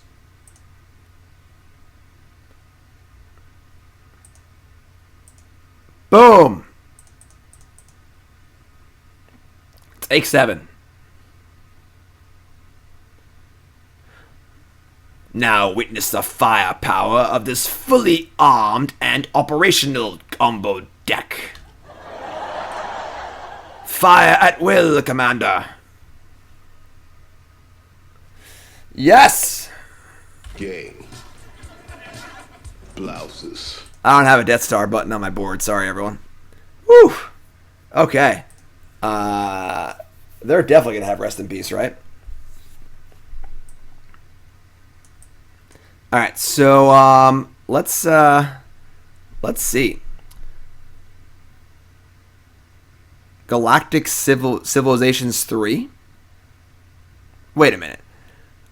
Galactic Civilization. I played that game when I was like 10.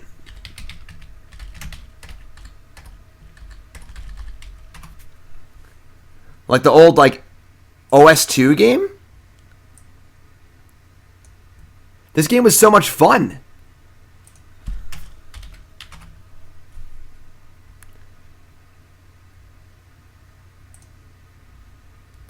Yeah, I suppose this game when I was like literally like 11 years old. Yeah, this is it. And you like, that's as big as it gets, I guess. You like went around the little spaces. Is the game cool? That's sweet. Look at this. Galactic Civilizations. I need better screenshots than this. There's no better screenshot than that? How much time you got? A minute and a half? Yeah, we're good. Yeah, it was like the quadrants and stuff, and you had your little ships. Yeah, cool. Sweet. Stream's over, we're just doing that instead. Is it fun? I haven't played it in like 20 years, I don't know. Alright, so anyway, we gotta beat this stupid Heliod deck here. We're gonna cut. How many Rest in Peace do they usually play? How many Rest in Peace do they usually play?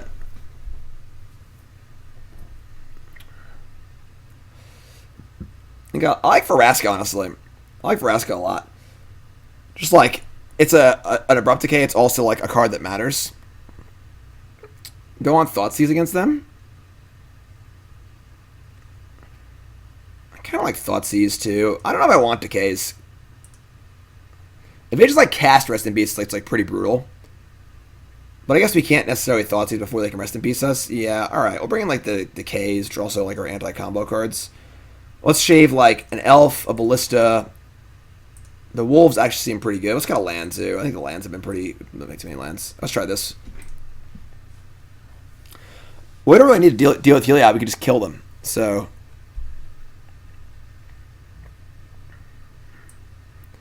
this is a spot where I'd love to sideboard juke, you know? Alright, this hand's pretty good. We're going to keep... we got Goose, Elves, Wayfinder. Draw a land. The hand's insane. If you don't, it's still fine. They kept 7.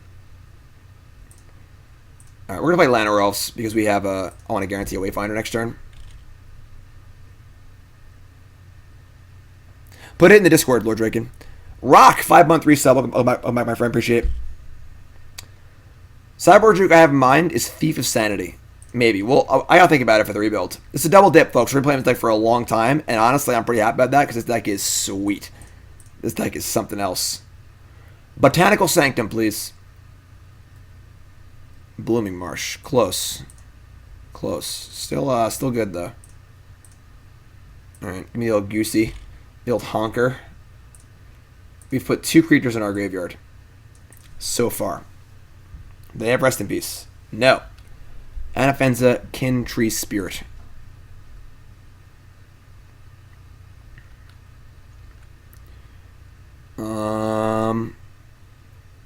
Okay. We got a land we could wolf it down. I kind of like starting on Wayfinder. And then if we hit a land, we can like decay and... Oh, we can't Emry. Emry costs 2. It's true. What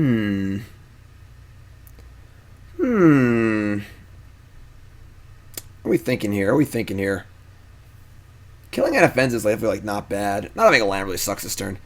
But we also just, like, Wayfinder to land, decay the Anafenza. We have the Vraska also. And if they had Rest in Peace, they probably would have slammed it already. So let's start there. There's Wayfinder. You could also Wayfinder Emry if we had a land. We could announce it. Breeding Pool, you have Yavimaya Coast. I think we want the Breeding Pool. Or the Pain 2 forever, then Pain 1 multiple times, probably. Okay. So now we can either play Emry. Oh, we actually milled our God-Pharaoh's Gift. That's kind of a big tilt if we get the thingy, the Rest in Peace. What are we thinking here? I guess it's Emry. Alright, just Emry. Mill some more cards. We milled an Oven and an Emry. It's kind of cool. Get an Oven going here, too. And we'll just say go. Got a lot of stuff going on here. If they have Rest in Peace here, it's like, it sucks, but it's not like the end of the world. Heliod Sun Crowned. Alright, so I think we're going to kill this Anafenza with a wolf and probably just like start getting in. Another Emry. We could also like get back Oven, sack Emry, play a new Emry, and still have mana to Wicked Wolf. Definitely want a wolf this turn for sure. Kind of like that.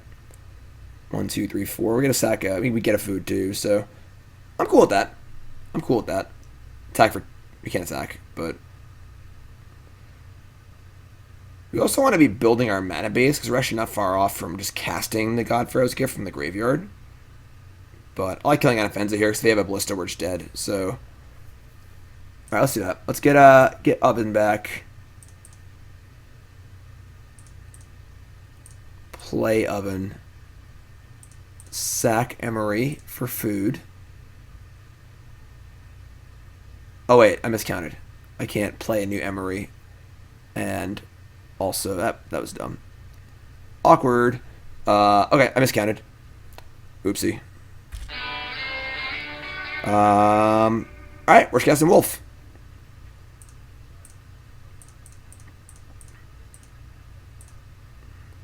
Sometimes you feel like a nut. Alright, so kill that. And we'll just take a... Not exactly what we're trying to do there, but that's fine. It's fine. Accidents happen, you know?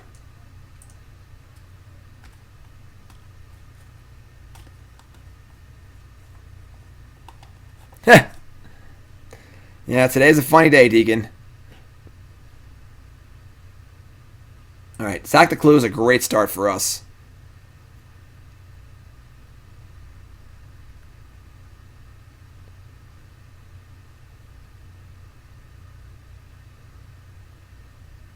Is that it? Is that all you've got? Wow. Probably have Stasis Snare. Which is honestly kind of fine. Alright. And we're definitely going to Emry Vraska this turn. I might just kill the Inspector. Because that helps me get Devotion for the Stasis Snare for the Heliod. I guess if they have, like, Land Ballista, we're dead. So I might need to leave up Decay, actually. Let's just attack and start there.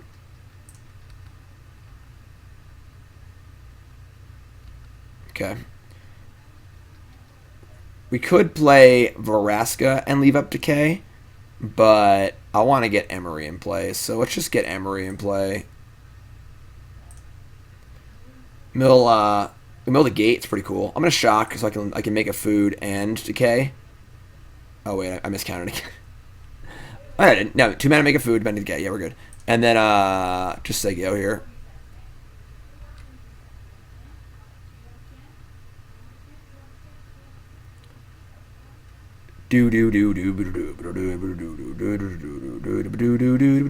Yep, let's done too. Sure.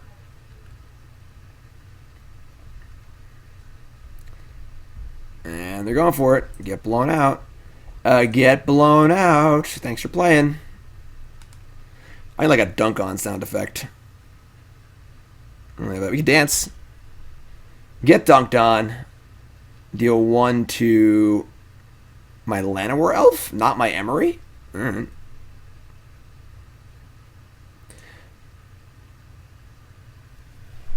Gang. Blouses. Sweet. Alright. This deck is awesome. This deck is great. I'm not just saying that it's the Your Deck Live.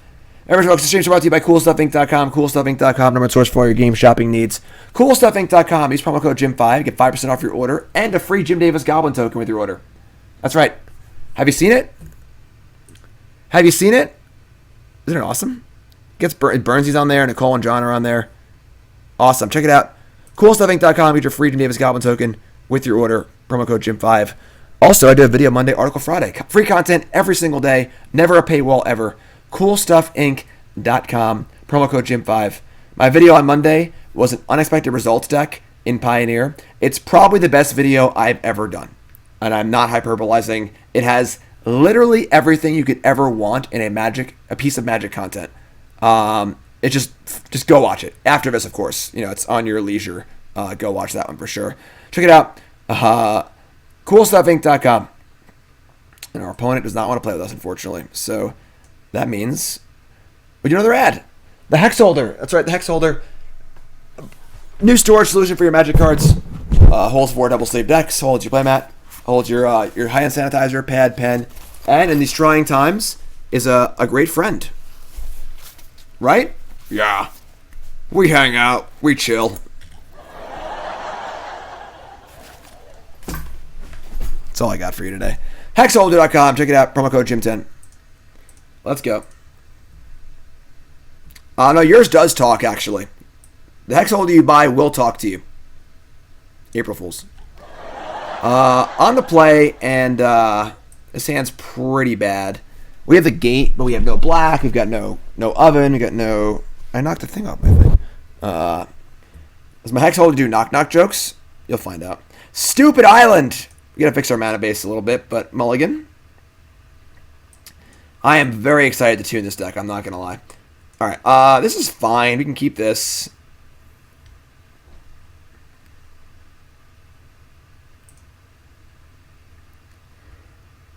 Keep this. Ship Marionette Master.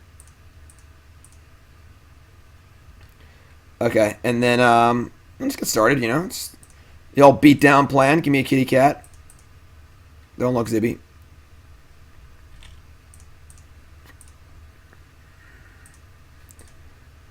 Ooh. Oh, it's not a Thoughtseize, thank God.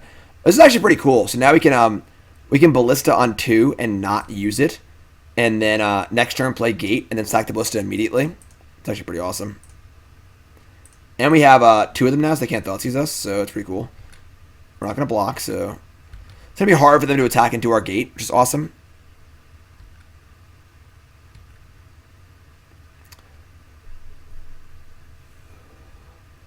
Castle Lochthwain.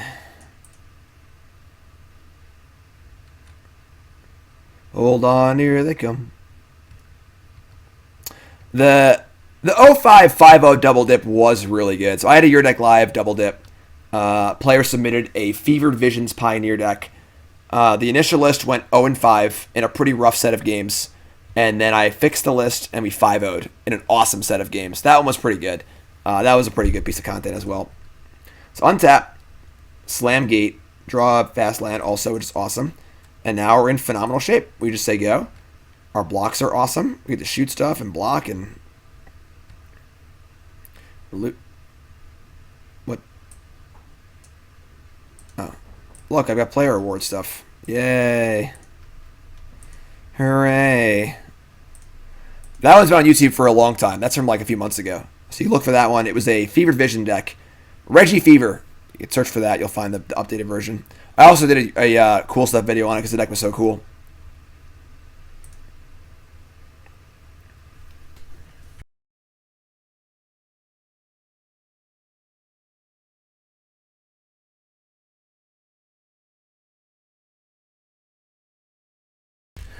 I think Deathrite Shaman can be pretty good in these decks, but I feel like the cards that you would need to play to make it good, like Stitch Supply or things like that, might make the deck worse overall. So, alright, we're going to block with Cauldron Familiar. I think we're going to leave the Ballista in play, because we don't actually have anything going on yet, so we could shoot the Bloodsoaked Champion. They can just get it right back, though. But maybe we should just shoot, actually, and loot. Although, if we play another gate, we get to loot even more and gain more life. Yeah, I'm just going to block here, I think. Just block and loot. And maybe play another gate.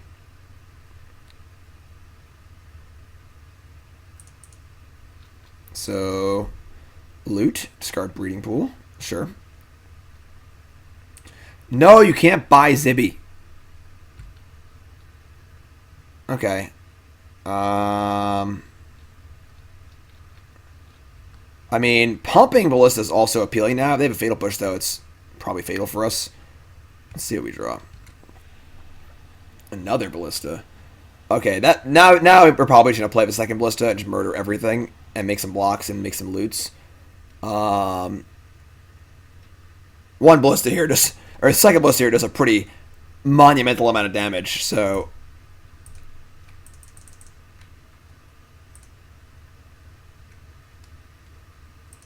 you want to buy Zibby? It's 1 billion channel points. Here, that's Zibby. You're for sale. 1 billion channel points.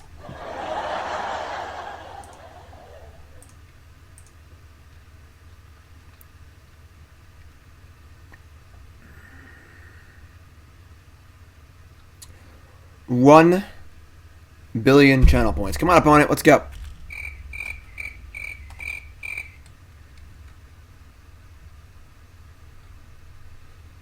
Start saving. He's worth every penny, all right? He really is the best pet I've ever had.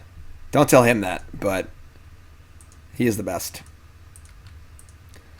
And it's not an April Fool's joke. 1 billion channel points, you can buy Zibby. There's Mutavault, sure. Beginning combat. So I think we're going to block with the big Ballista and shoot 2 things and leave the small Ballista in play.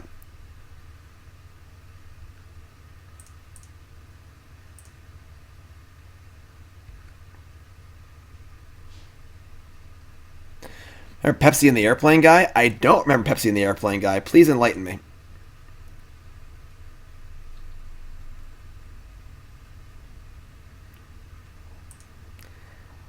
But doctor, I'm a drummer. Alright, wrong one. Alright, so he sacrificed this thing and loot.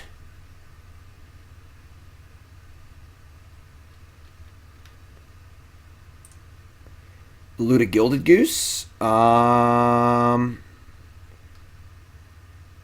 Let's see. We got 2 creatures in the graveyard so far. Do I want to keep the gate? The second gate or the goose? Probably the goose, just blocks. I think second gate's just too much. Way back, Pepsi had points on their products and advertised an insane amount for a Harrier jet, and someone did it. It's pretty sick. All right, so that dies. We take 2.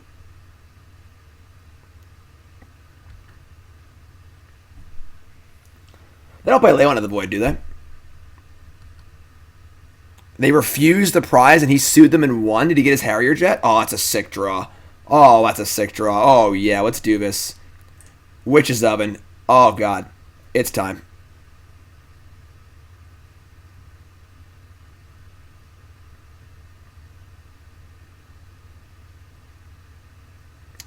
Swift End my Walking Ballista.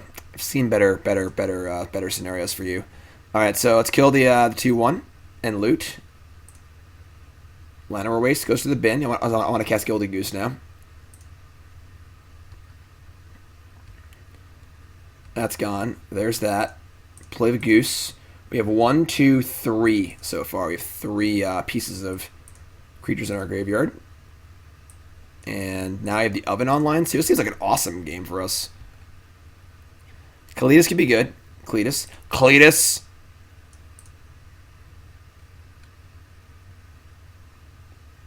He lost the appeal.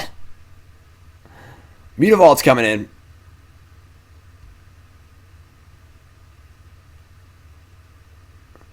Now the question is, do we block with the Goose or not? Also, the problem is if we Witch's Oven the Cauldron Familiar, then they get to kill my Goose probably. So what's I think I want to just block with the Goose.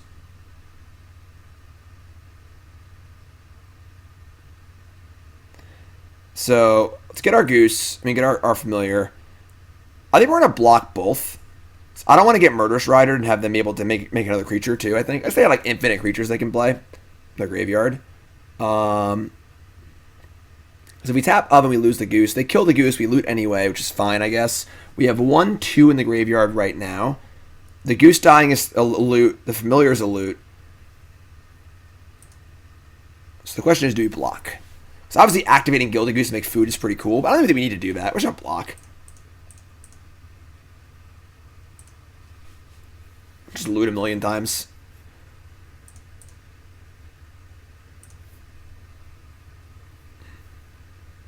So we're going to loot. Familiar. Awesome. Well, if I knew we had that, I might want to keep the Goose, but whatever.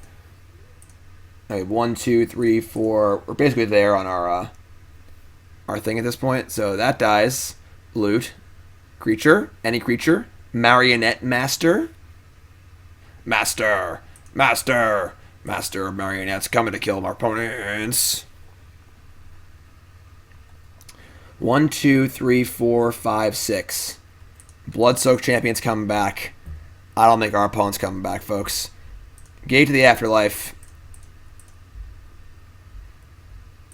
Search our library.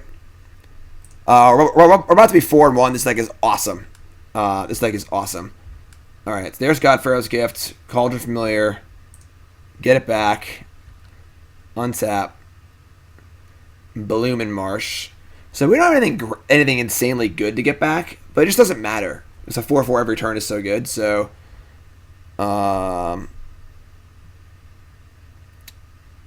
want the land drop. I don't know. I guess not.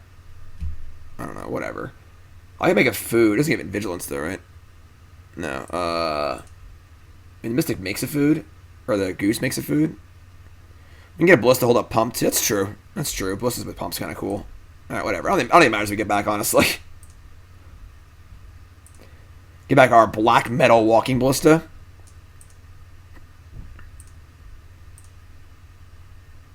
Doesn't matter. Just kill them. Whatever. Doesn't matter what we do. Add a counter. I probably should have done that before damage, but whatever. Can't lose.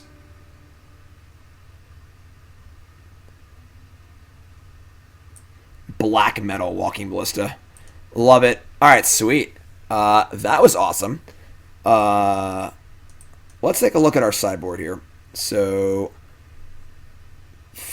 are they going to have Leyline of the Void? We only have one answer to Leyline. That's real sketch. I think we're gonna like shave on. I mean, I don't think Marionette Master is necessary to win this match. We could just beat them with God-Pharaoh's Gift. Shave the island. Shave a Llanowar Elves. They're gonna have Cletus. That's true. I mean, Fatal Push can deal with that. Decay and Vraska cannot. Also, Wicked Wolf can kill that too. Wicked Wolf's been pretty good, honestly. Been a nice. When I saw the list, I was like, Wicked Wolf. Like, what are you playing standard? But the Wolf's actually been pretty good. Also sacrifices foods for like a marionette kill, but. Alright, so I think we're pretty cold to Leyline, but. You know, you can't beat everything, I guess. Alright,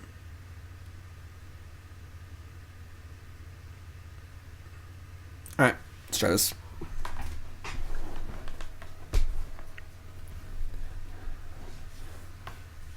Alright, no Leyline of the Void, please. Can we keep this hand?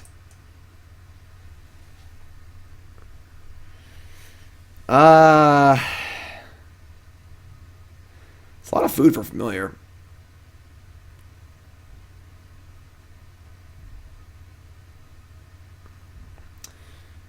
Yeah, I think we're in a mulligan.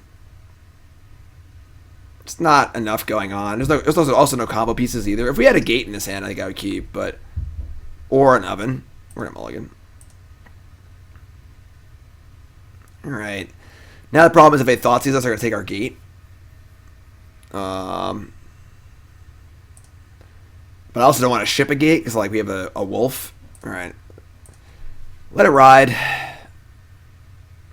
Keeping both gates is like, I'm not shipping Ballista, I'm not shipping Wolf, I'm not shipping a land. So, Dread Wanderer. Alright.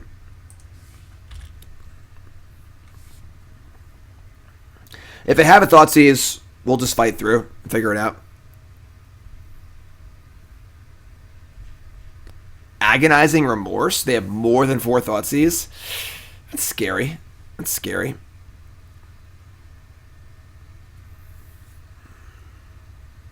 It exiles it too. So if they spike the God-Pharaoh's Gift in our hand, we lose it forever. That's a thing. That's a thing. Took Ballista. Interesting. Must have a Thoughtseize effect.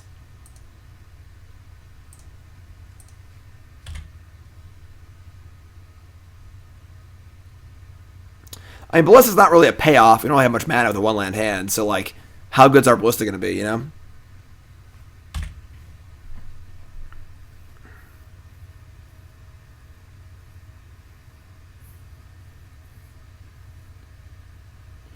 Definitely not the best hand here, not the best hand.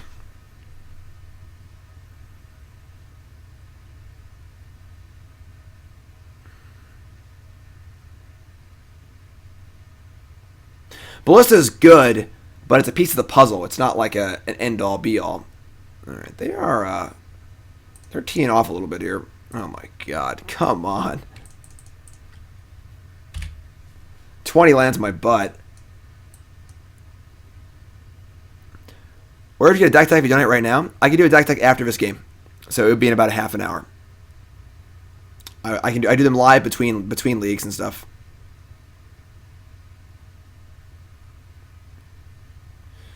Knight of Ebon Legion. All right. Can't want to fight with that one.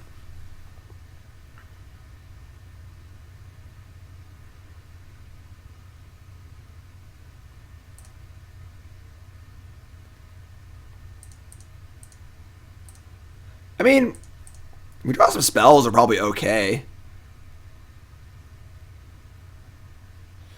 It's a pretty big swing here. We could fight the Knight, but they'll probably have Fatal Push, maybe as the last card. This is a big swing. Go to 7. Draw Emry. I mean, we're dead to our removal spell, but what are you going to do? So, alright, just play our stuff. Alright, Wicked Wolf. Show us how wicked you are. Something wicked this way comes. I should not auto-yield to that, actually. Alright, I mean, it worked. And if they untap like Murderous Ride or whatever, we get to loot and draw a card and gain a life and stuff. So they have push, we're dead on board, but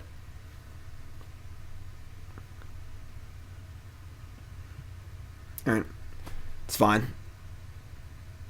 So they have 3, 4, 5, 6, 7, 8, 9. They have exactly enough to kill us. Ah, brutal. Alright.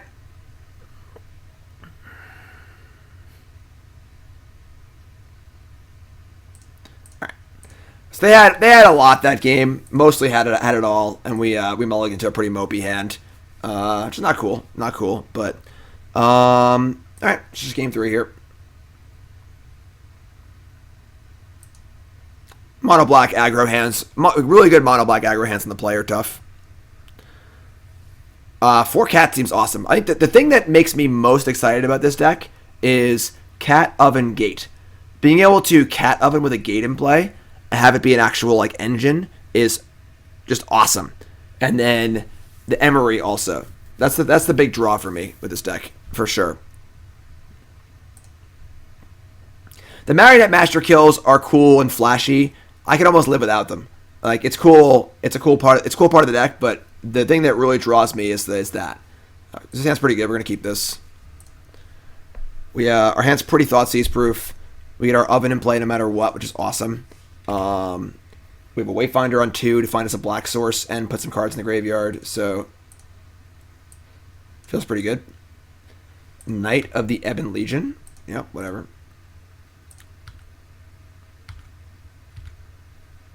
Breeding Pool. Breeding Pool is not cool. Verdurous Gearhulk? Why would you want Verdurous Gearhulk? It's like fine, but oh man, Sanctum number 3? That's gross. Alright, Wayfinder number 2, got some work for you to do, my friend.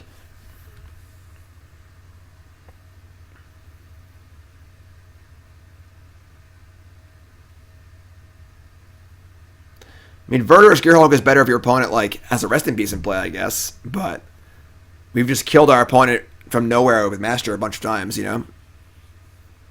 I think Wayfinder's awesome. I think this is one of the. I think this is the card you have to play. Like, it's not super exciting. Yeah, it's a 1/1, you know, whatever. It doesn't always hit your things, but like this is the glue that holds the deck together, in my opinion. Absolutely. Not every card's flashy, you know, but every card has a job to do. We milled 3 creatures with it and into land, like just phenomenal. Thoughtseize, sure. So our hand is like kind of Thoughtseize proof here, honestly. They're probably taking Wayfinder, I would assume. Maybe Ballista, but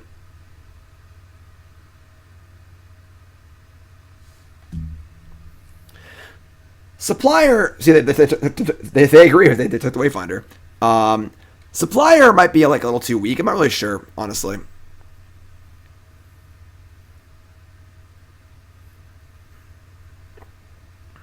Alright, untap.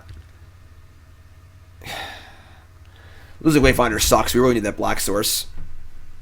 Alright.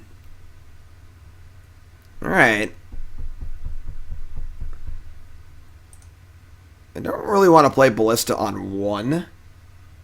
I'd like to be able to kill the knight if possible. I'm just going to say go here.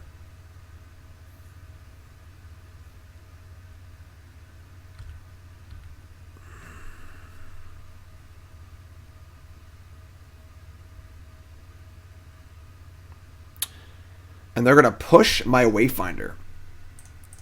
Okay, sure. Get the old food skis. You know, 5 creatures in the graveyard. We're drawing pretty heavy here. I mean, any black source is great. Any gate is great. Any castable creature is great.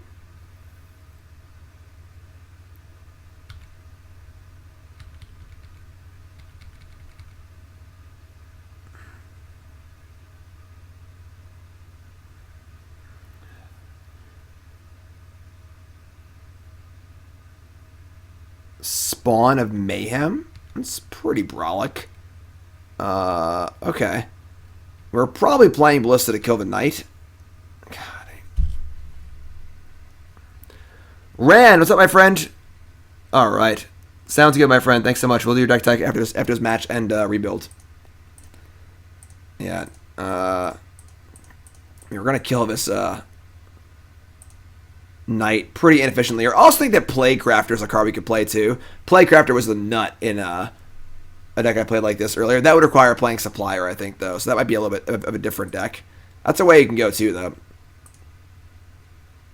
Plague Crafter is, like, so good against these creature decks.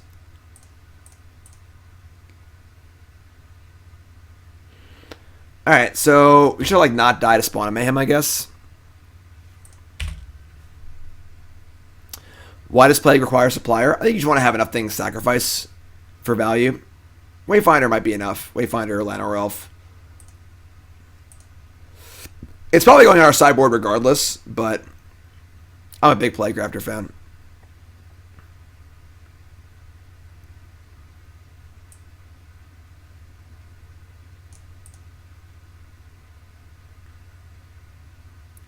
I obviously have 2 spells here because I would have Muta Vaulted.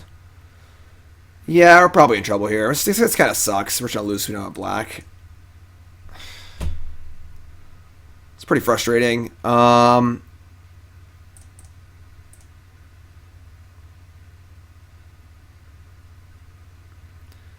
Glintonous Crane. We only have like 8 artifacts in the deck. It wouldn't hit nearly often enough. You gotta have like an unbelievable amount of artifacts in your deck for the math to work on that card.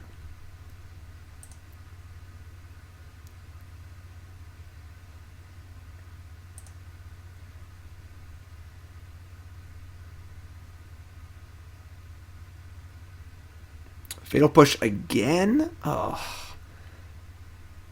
I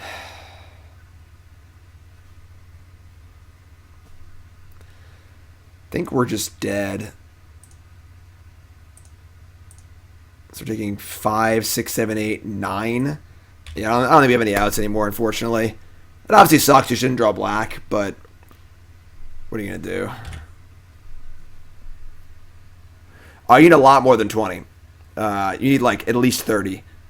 Because you can't afford to ever miss in your Crane. So if the Crane ever misses, you just lose. So you don't lose. It's like really, really bad.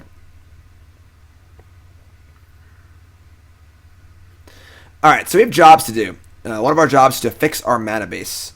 And we have a little tuning to do. Went 3 and 2. And deck seems awesome. Deck seems awesome, obviously. Add a blue. Alright, so went 3 and 2. Lost the Bant Spirits, which felt pretty tough. We're going to adjust that deck. And then, unfortunately, I kind of got mana screwed there against the mono black deck, which, you know, whatever. Mono black beats you. Mono black's definitely like the litmus test. You know, if you stumble at all in the draw and they just kind of run you over. But so let's go over the rebuild here. So this is a double dip, of course. Double dip means that we play the deck like a regular Euro deck live. We fix it like a regular Euro deck live, but then we play it again in another league, unlike a regular Euro deck live. So let's look at the things we want to talk about. Sideboard needs to be totally redone. We're just gonna throw it all in the garbage because we gotta have a plan on our sideboard, not just cards. We gotta fix the mana base. I think cutting a land is also reasonable. Not enough black sources. We only have 9 black sources. Oh, that's why we couldn't draw black any game. Okay, so yeah, easy fix here. Way too many basics. We're not playing an island. I don't think we're playing a swamp, honestly. If you got the 1 basic, it seems totally fine to me. And then I probably want to add Watery Grave is like the worst land. So all our lands should tap for green. Definitely like Overgrown Tomb. Llanowar Wastes is okay also, but yeah, 4 Overgrown Tomb's pretty easy. 9 is not even close to enough. Like, we couldn't cast our sideboard cards. We got to cast our Cauldron Familiars. If we have 0 black cards in our sideboard, then sure. But I assume we're gonna have black cards in our sideboard too. So, and then I guess we should probably do. I guess we should do changes first because actually, what the cards we play will dictate what we want to do. But sure, I think we're cutting a land regardless. So let's do lands later. Definitely cutting at least 1 land. I'm big on Champion of Wits. I don't think it's good enough. I think Plague Crafter is pretty awesome though. At least in a sideboard, if not in the main. Just a really good piece of interaction. I don't think we want Supplier. I kind of like these Llanowar Elves and Elvish Mystics. I think we're going to stay with 2 copies of Marionette Master. I don't want to draw very many of them. We want to have access to the 1 for the big combo kill, but we never want to do it. Crafter in the main is definitely reasonable. I think Crafter plus off the Llanowar Elves and Mystics and stuff is pretty cool too. I think Playcrafter is awesome. It's just like a really good piece of interaction. It kills planeswalkers, it kills creatures. It just buys you time and puts creatures in the graveyard, which is exactly what you want to do.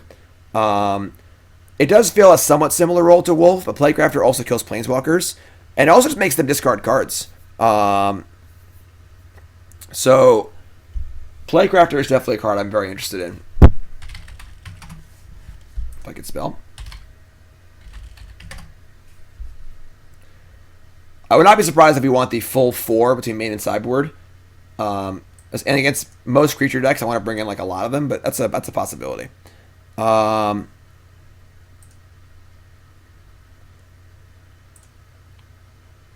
don't think we want Supplier. What else did I talk about? I feel like I mentioned a few cards I wanted to play.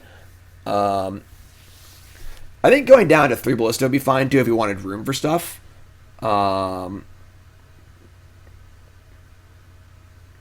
Gooses, the Mystics. Playcrafter is also really good against Banned Spirits.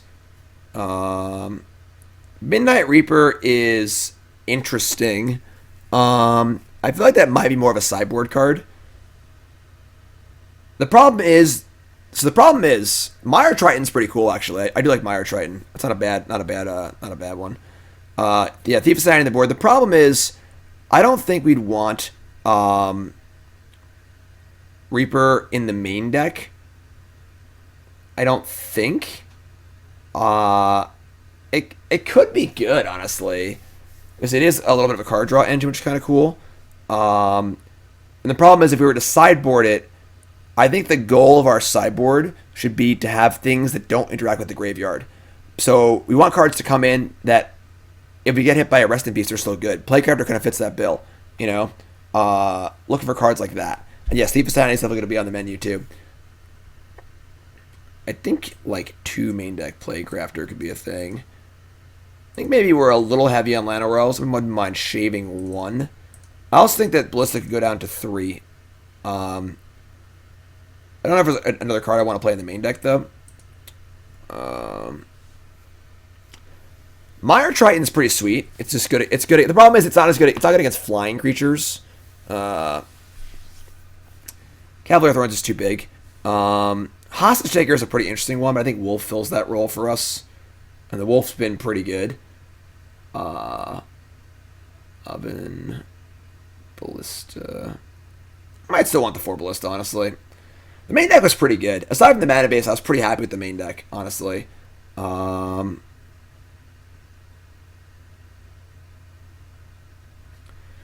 Triton, the problem with Mire Triton is it doesn't block flyers. It's definitely a fine card. You know, I do like. I'm a Mire Triton fan for sure. Minister of Pain is an interesting sideboard card. That's a possibility. Again, the thing is that with our sideboard cards, we really want creatures, if possible, not spells, because that fits into our plan. So Minister of Pain is kind of cool. Yeah, Harpooner could work against spirits. Skylasher, you know, those both kind of do the same thing. I'm not sure which one's better, but so I think our big question is Mire Triton or how many Llanowar Elves do you want? The mana from Llanowar Elves is pretty sweet because we are a little clunky at times, so having extra mana from Llanowar Elves, it's also like I'd rather have a Llanowar Elf than a land most of the time because it standardizes with what we're doing.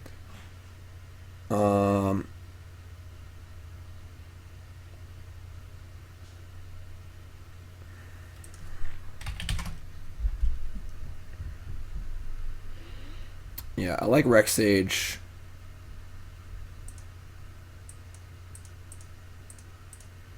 That's a must. I want 2 of those. Yeah, Skylasher, Harpooner. Is Skylasher good against anything else? Is Harpooner good against anything else? I'm not really sure. Uh, you want something else to do with our graveyard in the main?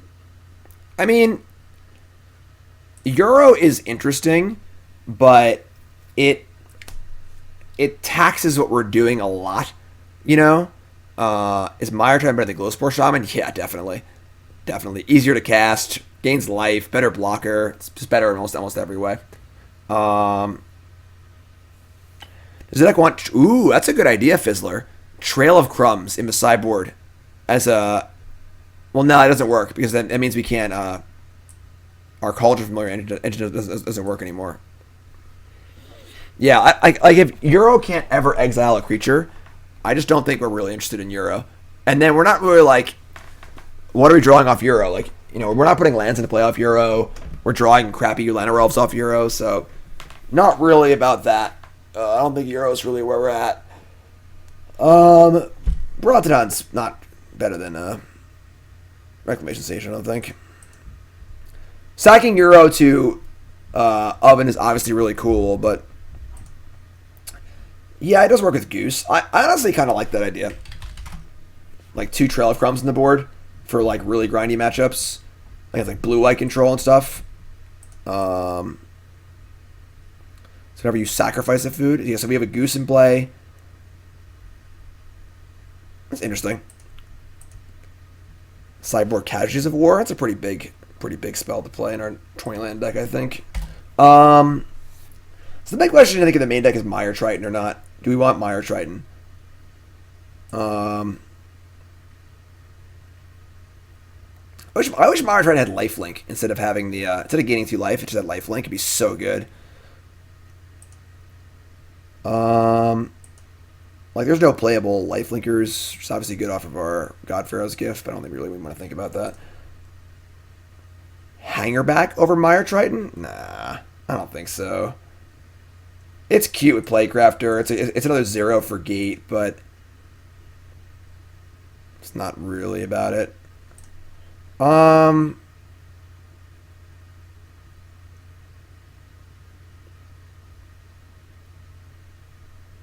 I think I'm happy with this.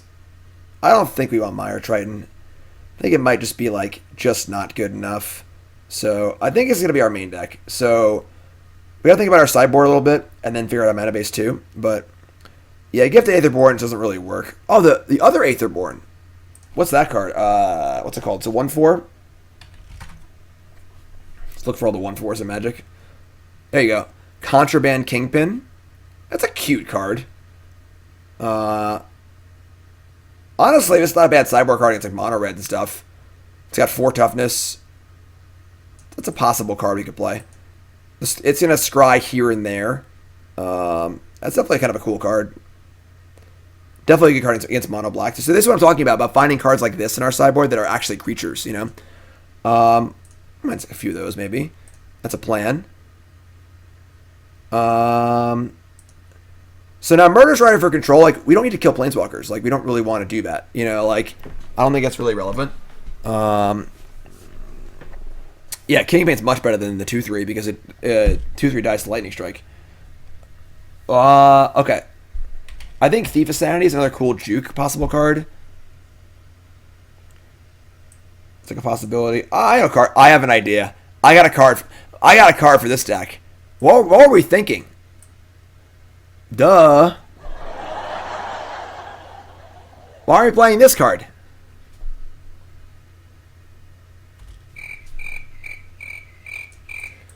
Alright. Couple Thieves is a nice juke. And also, I mean, Thief of Sanity seems pretty insane in the sideboard. We should play it off of a Gilded Goose or a Mystic on turn 2, which is awesome. That's a possibility. Rootwater Thief.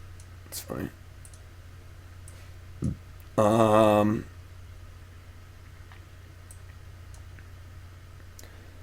Rotting Regisaur is also kind of cool. It's just like finding the right juke, basically. Like, is Regisaur just better than Contraband Kingpin against mono red? Maybe. Tracker, I don't think we're playing enough lands for that. Regisaur is also cool. That's also a cool idea. You know, we have A lot of possible ideas here. I don't know what deck we'd want Minister of Pain against, honestly. What deck plays a lot of X1? I guess like the Insole Artifact decks, but it doesn't even seem that good. So I'm not really about that card. It's a cool card, but...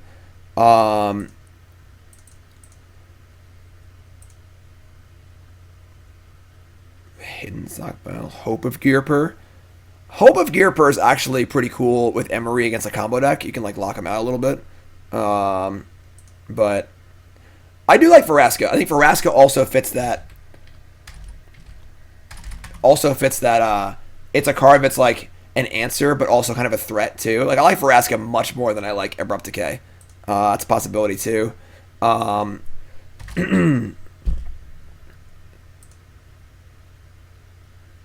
of Gearper, Tormod's Crypt,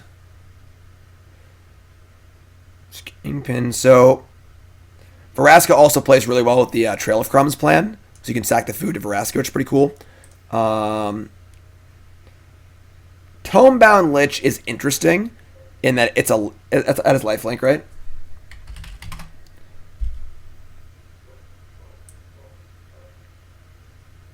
That is a possible lifelinker, honestly. Card's kind of cool. Card's definitely kind of cool.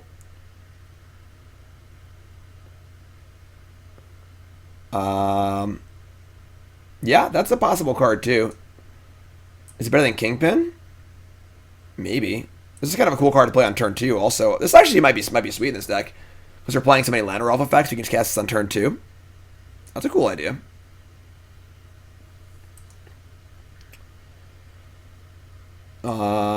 It blocks well against mono black.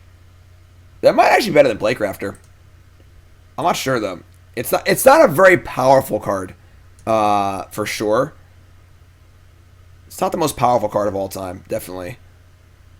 But it is definitely quite interesting. And just having that like first lifelinker.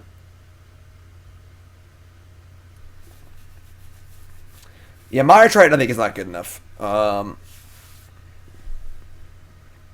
That's a cool one. That's a cool one. This is quite the little puzzle here, I'm not going to lie. A lot of it comes down to how good Playcrafter is. Maybe we just don't want Playcrafter in the main. We have the Wolves. You know what? This is just more of a sideboard thing. Maybe we do want this card. This card's pretty sweet. It does a lot of what we want to do, realistically. And again, like having a lifelinker access, I guess like, so like having a lifelinker access is important if we're not just killing our opponent.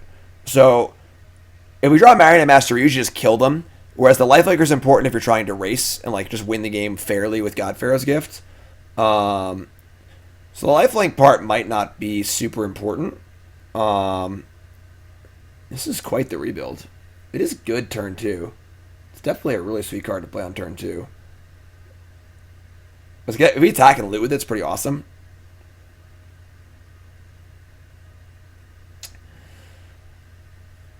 I don't know. What do you think? What do you think, JFP? This one's a little out of left field, but I kind of like it. Deathrite's a good sideboard card. That could be a good anti-graveyard sideboard card.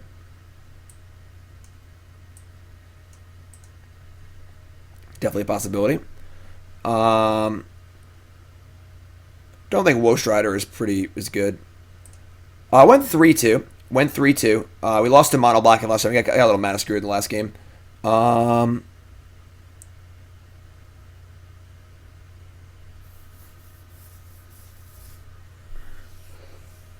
Okay.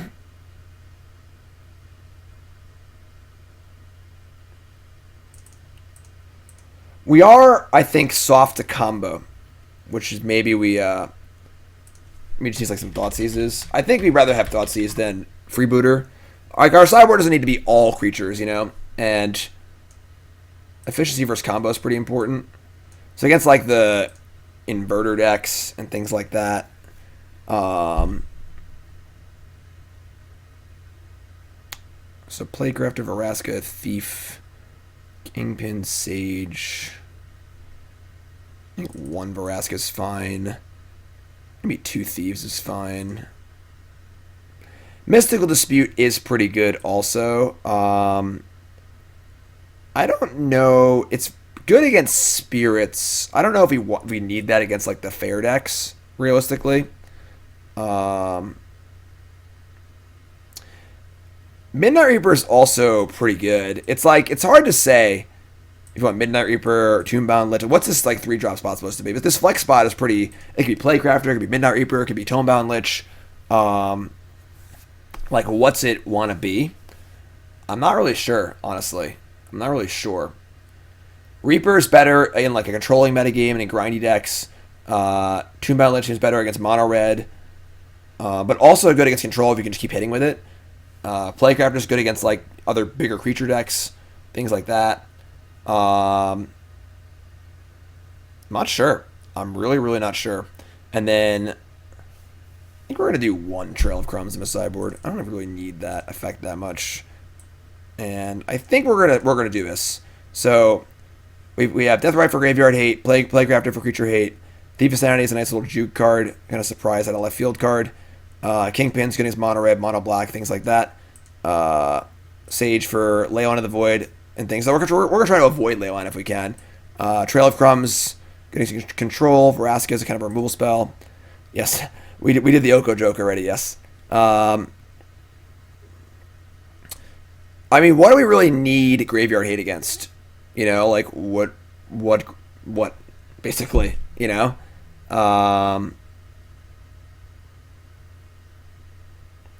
Yeah, Deathrite's actually like actively good in the deck, I think. Gotta win the mirror. All right, I think this is where we're gonna stop. I think this is good for us. Opposing Euros. I mean, the thing is that like against decks like Sultai Delirium, we just go over the top and kill them because they give us plenty of time. So Soul Guide Lantern is cool with Emry. That's true, but we don't need Languish. We have Playcrafter and all sorts of stuff, you know. Okay, so I think this is where we're gonna go.